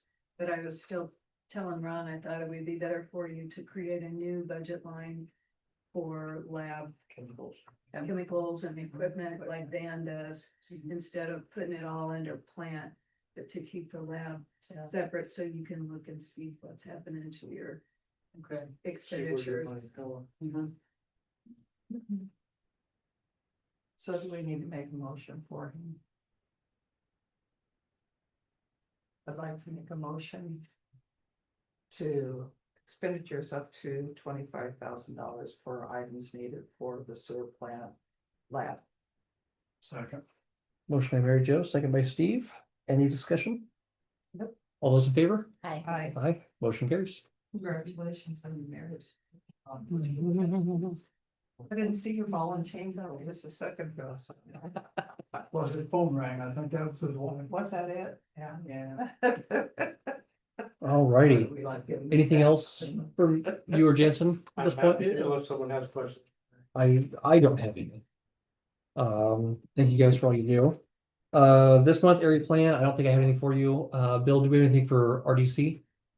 Well, at RDC, we propose a process of putting together 5 acres of Tecumseh's land. Todd Stars put together some working documents. And the proposal that I wanted to put in front of them is that they would lease land, 5 acres, for an extended period of time. And when they would sell the rest of the property, then they would donate the 5 acres. And they could use that as a tax write-off in the major sale of the rest of the property. Offset the cost of the sale of, okay, yeah. That's a good idea. Okay, I'm gonna follow that up on what would be useful. yeah. I wrote my notes already, frankly, that's what it was going to be, but good to hear we're on the same page. Part of the document that Todd put together addresses the drainage issues of the people that have been real concerned about things. And That was a big topic. that makes it a real positive on their end to relinquish the covenants and everything. So it's moving forward. Good deal. Thank you for all the work on that. I know it's definitely gonna be a process, but we're moving there, so. Get a meeting once a week with Ron at the end of my driveway. Okay.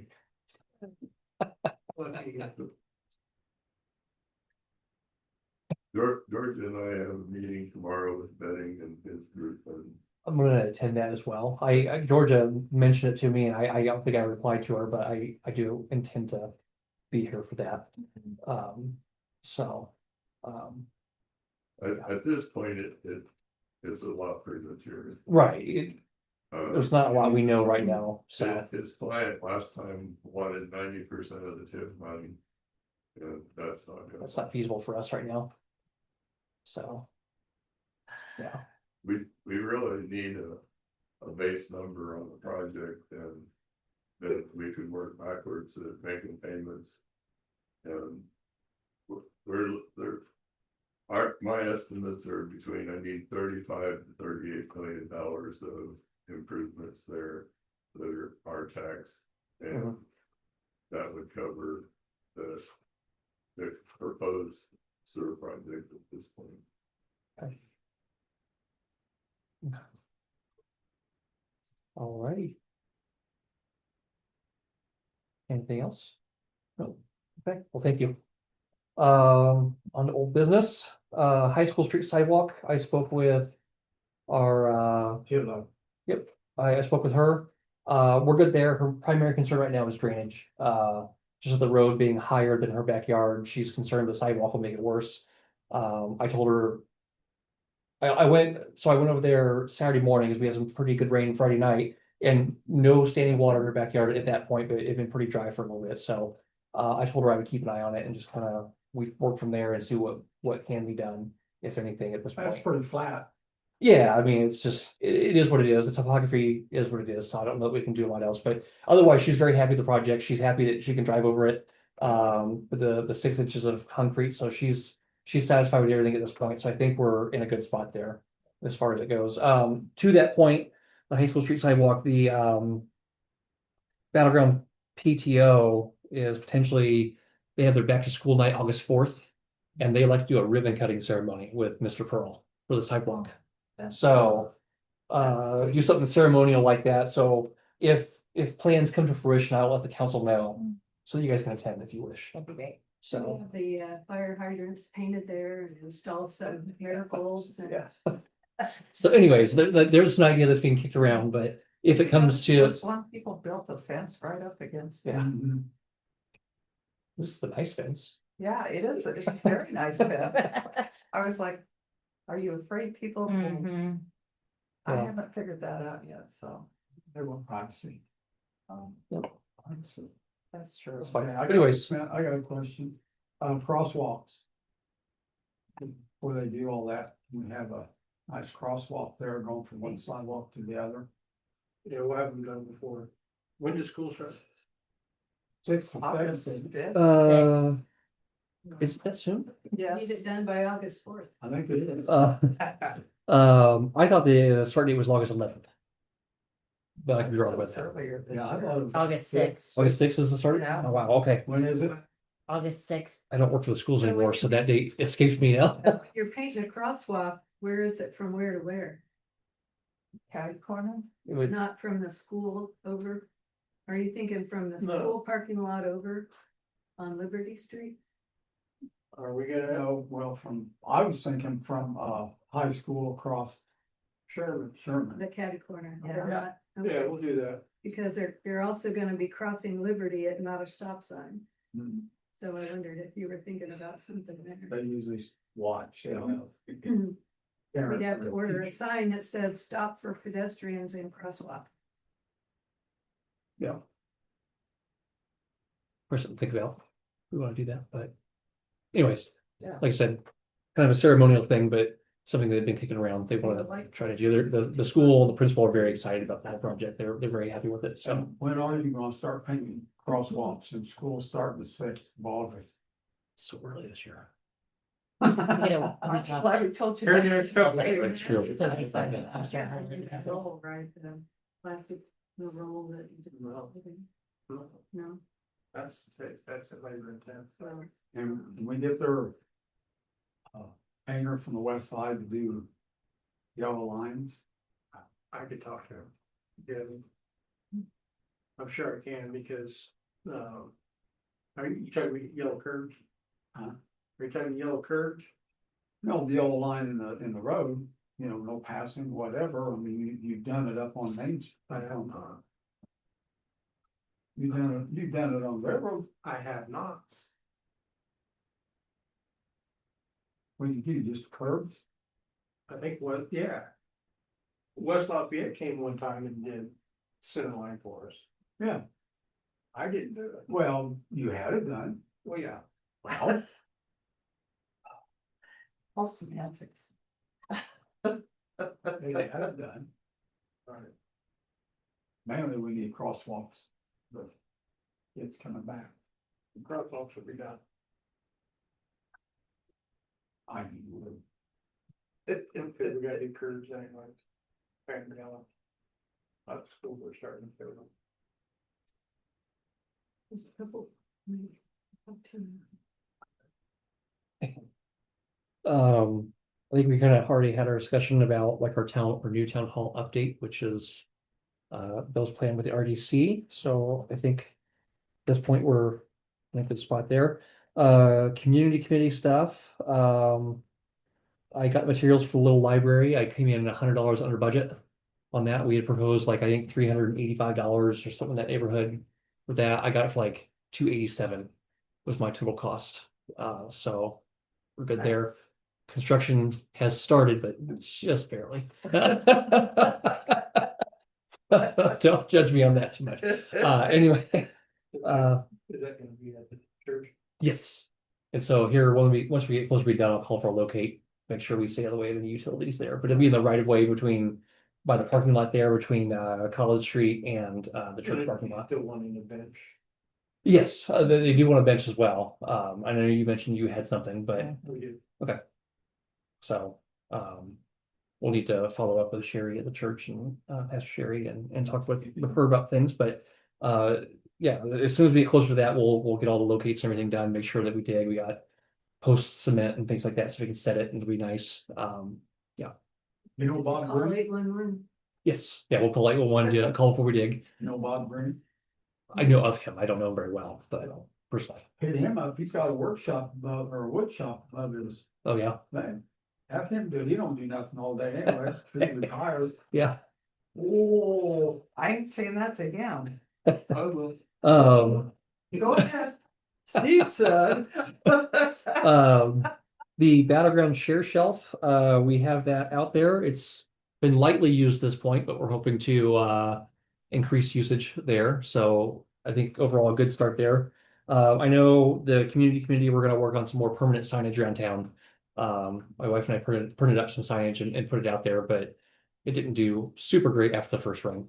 But we're working towards that. Yes. The bulletin board too, next to the mart, the mini mart is Yeah. updated Oh, as well. nice.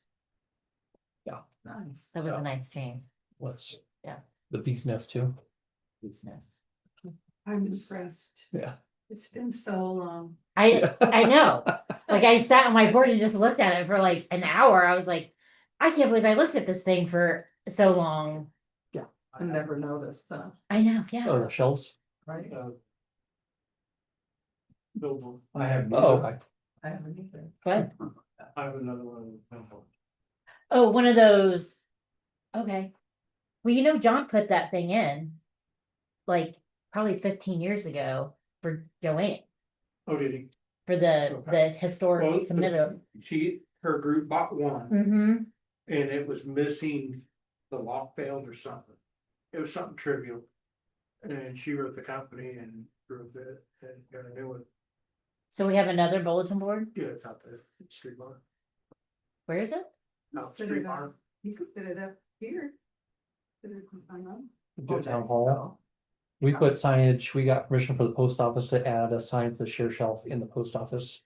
We have a sign in the convenience store. I got permission from them to hang one there. Nice. And then we kind of put some around town as well. In certain areas. It's identical. Somebody was asking, well, it was somebody else on the committee, the community committee wanted to know if we could put one of those up and like up on the hill somewhere. Oh, So we can share the same information we're sharing down here, up there, Probably don't wanna wait for the new town hall, do we? but I mean, where did you put it? I have zero clue. I don't know anything about who, Well, what any of that stuff is. Personally, All that. I mean, everybody walks through downtown. Yeah, I would be afraid that you put it in one edition and the other edition. it's true. That is true. Yeah, I can't even think of a location. Right, that's, I don't know, it was just Private mentioned, company. it was just mentioned, but I don't know. And and there was nobody on here from this council when that all happened. Mhm. So we do have a. That's good to know though, It is. cause it's really nice, I remember it was a really big deal when they they're put that up, happy to- yeah. I love that you sat and looked at it for that long. Because it was, like, I just, Yeah, like, oh my gosh, we sat on the porch a lot and like, I never realized, it's just, Part of the land. it's just part of the bricks. Well, that's, Yeah. What did you do, walk over there and look at it? no, I sat and looked at it from my porch, I could see it. I thought you walked over and looked at it, and stared at it for an hour. I Oh. thought somebody asked if he's all right. Wow.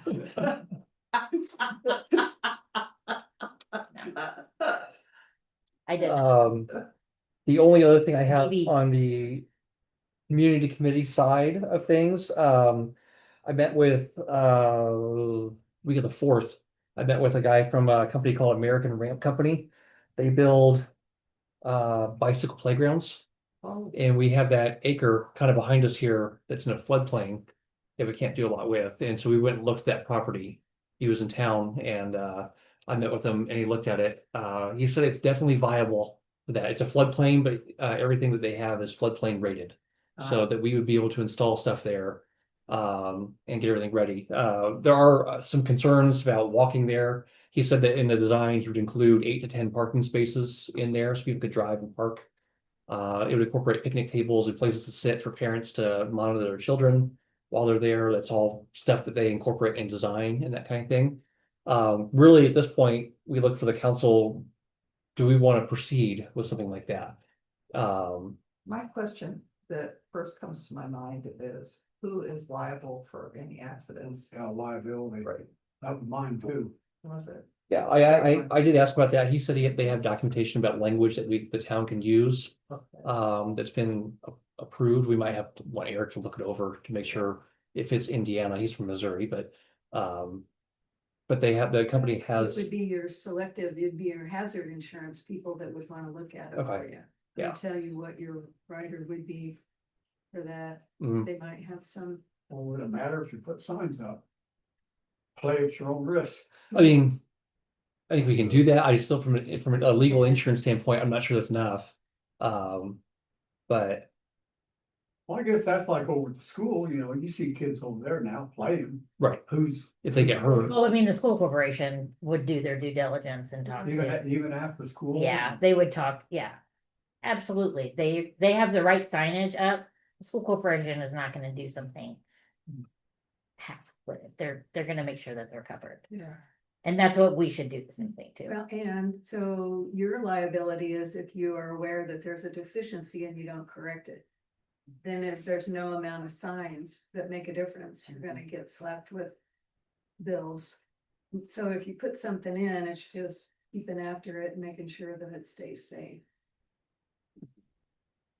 Well, I know, you know, across the street, the girl, I think she broke her arm over there. Well, you know, her parents took her to the ER and they fixed it and they paid for it. I mean, not the school, but. sure.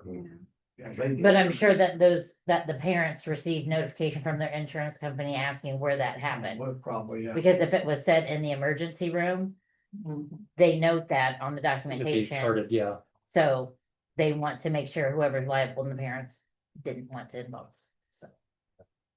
I was just in a situation like that 2 weeks ago. Were you on the playground and? Got a little dinged up. Oh, man. I hate that. But if that's something the council would wish to proceed with, in terms of cost, I mean, he said that he could go anywhere from like 20,000 for a playground up to hundreds of thousands of dollars. It just depends on how fancy we want to make it. But they would do all the engineering and construction for us, for it, or design and construction. They would contract all that out on them. He said we could approach it one of two ways. We could pay engineering as part of one thing and pay that out, and then we pay construction once we've approved a design, or we can pay for it all as one lump sum. But really at this point, I just need to be able to tell him if it's something we wish to pursue or not for that area. Well, you know, And we got the school, you know, the playground there at the school. right, This is for bicycles though. It's a trail Oh, and it has little tiny hills. You get the whole. if they you're- call them like pump tracks, things Yeah. like that. So you're- it's different from like a slide. It's nothing like that. It may be okay. more of a it's not a BMX park, not No. a skate park. It's not that. It is a bicycle playground with different obstacles for like kids to ride their bikes around that wouldn't be on the street, that wouldn't be, Right. but he said it's a great size plot. The big tree that's right in the middle, he's like, we would incorporate that to the design because it provides really good shade. That'd be a really nice thing. to I'd keep. be interested. Something like that, yeah. Here, George's got kind of, So this is for the older kids, but. I wanna- examples of what we could do. Like even just. There's a little tiny ramp. Can you see that? Yeah. The fence The got adults a bit. going around it, but the little kids going up and over. Well, that would be nice. As long as my tricycle fits, I'm okay. I have a smart mouth tonight. I'm so sorry. The question I had for you, Georgia, is there currently a budget line item or like a line in our budget that we could pull from that we don't currently use? Well, yeah, you've got several. Okay, If it's $250,000, that's gonna take a minute. you know, I don't anticipate it being, I'm not Yeah. thinking on that high end of We're that. spending 75,000. I mean, it kind of depends on if we have to have parking spaces there. We have to budget in, are they gonna do the parking spaces? Or They said they would design the parking and build that for us as build well. that right in, okay. Yeah. So I think it would be a great thing for the town to have. We've never really done anything for the youth, honestly. Yeah. And there's a lot of stuff that I'd really like to see us spend our money on, but Mhm. I think that's something that you could probably catch donations for. And if we say, hey, we want to do this and this is what it's gonna cost, and I don't know how to do it necessarily, but I think that there would be a way to get some involvement from the community to help pay for it. If Could even we get somebody start, like Subaru or something. I mentioned that to him too. SAA does Yeah. have grant opportunities that we Yes. could try to apply for. Wow. So, Deputy Bart Bartle, has awareness. He gave me some avenues to pursue with Walmart and I don't know, Subaru, there was a bunch of names on it. We used to do the town Halloween party. I used to be a part of that, and we would give away bikes and bike helmets, and Sam Simon would donate all of them. Oh, yeah. He would donate bikes for every age size. Oh, kid. that's nice. I always thought that was so nice. That is, and I love I Sam, know, right? and I never even had to act like every year he'd better be doing it again. Yeah. Just go buy We could it. have a great, we could get somebody to like Bob, maybe we could get Brewer to donate a bicycle. There you go. And we do a raffle or something. I mean, Yeah. it's some I think excitement. there's a lot of going. opportunities to Yeah, One involve the question community in this. that I have would be. I 100% love the idea. I think we should do it, but what about the property that we could potentially have down here? On Jewett Street. Yeah, Yeah. that doesn't involve the bridge. Right. Cause I think about that, like, Right, yeah, there the are- bridge is the one tricky part about this, is that walking or riding a bike there is gonna be very difficult because it on a is like very busy road. a Well, light, yeah, that's a state highway. Right, yeah, that's what I mean. So, yeah. right, And- if you put that in. Not 0.8, if we put that in. Over here, those kids that ride around, I mean, there's getting to be a bigger There's a bike cadre of them. presence, Yeah, there is. and I love it. I Mhm. absolutely love it. Yeah, I would hate to see them, and they will do it. They will Agreed. go there without their parents, I can tell you that Oh, yeah, right for sure. now. And we don't want a kid And getting they, and hit. they don't wear helmets, Right. which is fine, it's Yeah. everybody's preference, but they're not wearing helmets. And they will go over there unsupervised and do it. So at least if it's tucked away a little bit, still going down a big old hill, Right, but yeah, because that makes me, my other thought. It's a footbridge from here across there. Now, guy we was talking with, he's like, you probably spend more money building a bridge than you would on the 100%. entire park. yeah, yeah. And he goes, Oh, yeah. plus you're gonna run into environmental things. Can you bridge across that creek? Like, are we even allowed to do things like that? I mean, I would Like, think a bridge is a bigger liability than. yeah, he's like, you'll probably spend more money building a footbridge Oh, across there than 100%. you would on a bike park. Do they recommend being fenced to where you have to let the child in somehow? He did not say that specifically, but I'm sure we could follow up and ask that. That's a good question. I didn't think to ask that. No, not. Yeah, I wouldn't not think where we so. can see it, but Who would it be? Would you maintain? Who's gonna maintain it? That's the other question. Is, Town employee. yeah. does the town have the bandwidth to maintain something like that? Right. Do you have the capacity, because there'll be trash, there'll be mowing. Yeah. Oh, you already mow it We though, already know it. yeah. There'd be less to mow, but more to trim around. It's it's like, I throw this out here while you're thinking about that lot, because I really think it needs to be used for something, but I always saw that as a dog park. Like a park, because you can't let your dog run at the Tippecanoe battlefield, and people do walk their dog there, but it's always on a leash, and I didn't know. Mhm. If we're doing things for outdoor exercise, if you thought about, maybe making a fenced dog park where you could let your dog run. I don't Yeah. know, if that's. yeah, sure. we have a lot of fenced backyards here. It might not be as big an issue as it is in an apartment area where they're inside the apartment or in the car and that's it. So, I'd say the bridge would be a concern, but I'd also question that being big enough. He said it's roughly an acre. He said it's plenty big for what, The one at the Down. bottom, oh, down at the bottom. Down at Oh, the I bottom. don't know about that one. We Yeah. only looked at the proper, or the area we have over here. And we would have to clear it. Well, really, he would, the trees around the outside, he said keep. There's one very small tree, a kind of wild tree that's grown in the middle. He said get rid of that. But the big tree in the middle, he's like, we designed around that because it's a really good shade tree. We could put tables and things like that around it, let parents sit in the shade while their kids do their thing and play. But he said that they can include picnic tables and benches and seating area for parents to monitor their children down there. so down here at the curb. I think that would be a concern. Yes, Uh, that's the one part that makes me nervous about that location is just parking getting there. spots there already. Yeah, there are 2 parking spots there, but during this last storm, the tree at the front corner, Mhm. lost a limb about yay big around. Of course, the tree is, 3 guys probably couldn't reach around it. A 100-year-old tree. Yeah, Are we talking about, yeah, with the. yeah, there's not a legit at the curb. My wife asked if you were involved in cleaning that up. She said she saw it was down and then it was gone the next day. So, So, I didn't clean up, I cut up sure, because. but it was out of the road at least. So appreciate it. That's all I had. So I'll email him and kind of get some more specifics. We had some questions come up. We'll talk about that.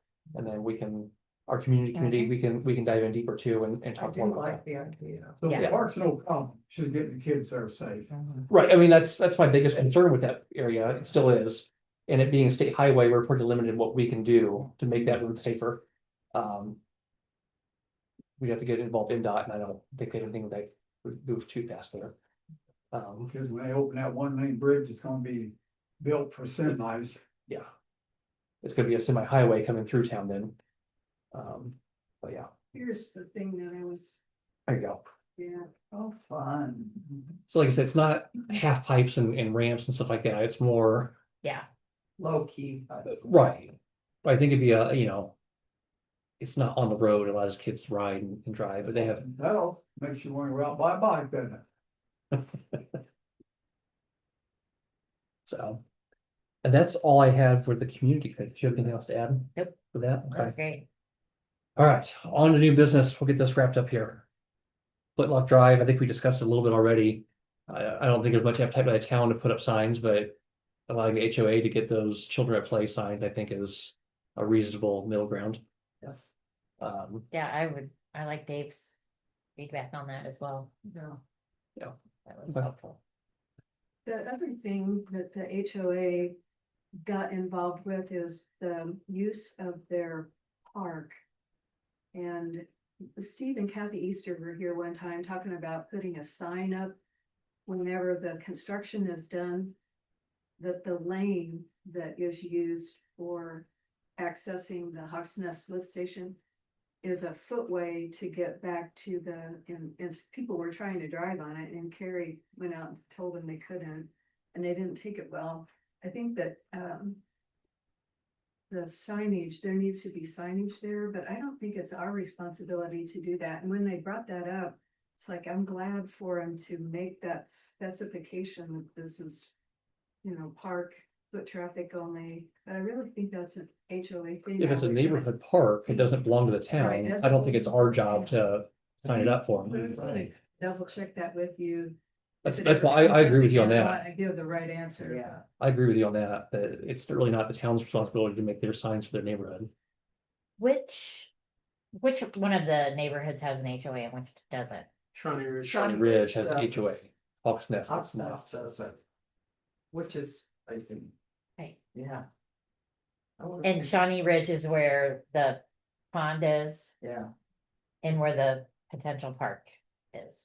Back there, all by the pump station. No, it's not potential. They have a park, It's Oh, they there. do. yeah. It's a nice park. Okay, But non-residents are not allowed to. Do they And- consider Hawks Nest residents to use it?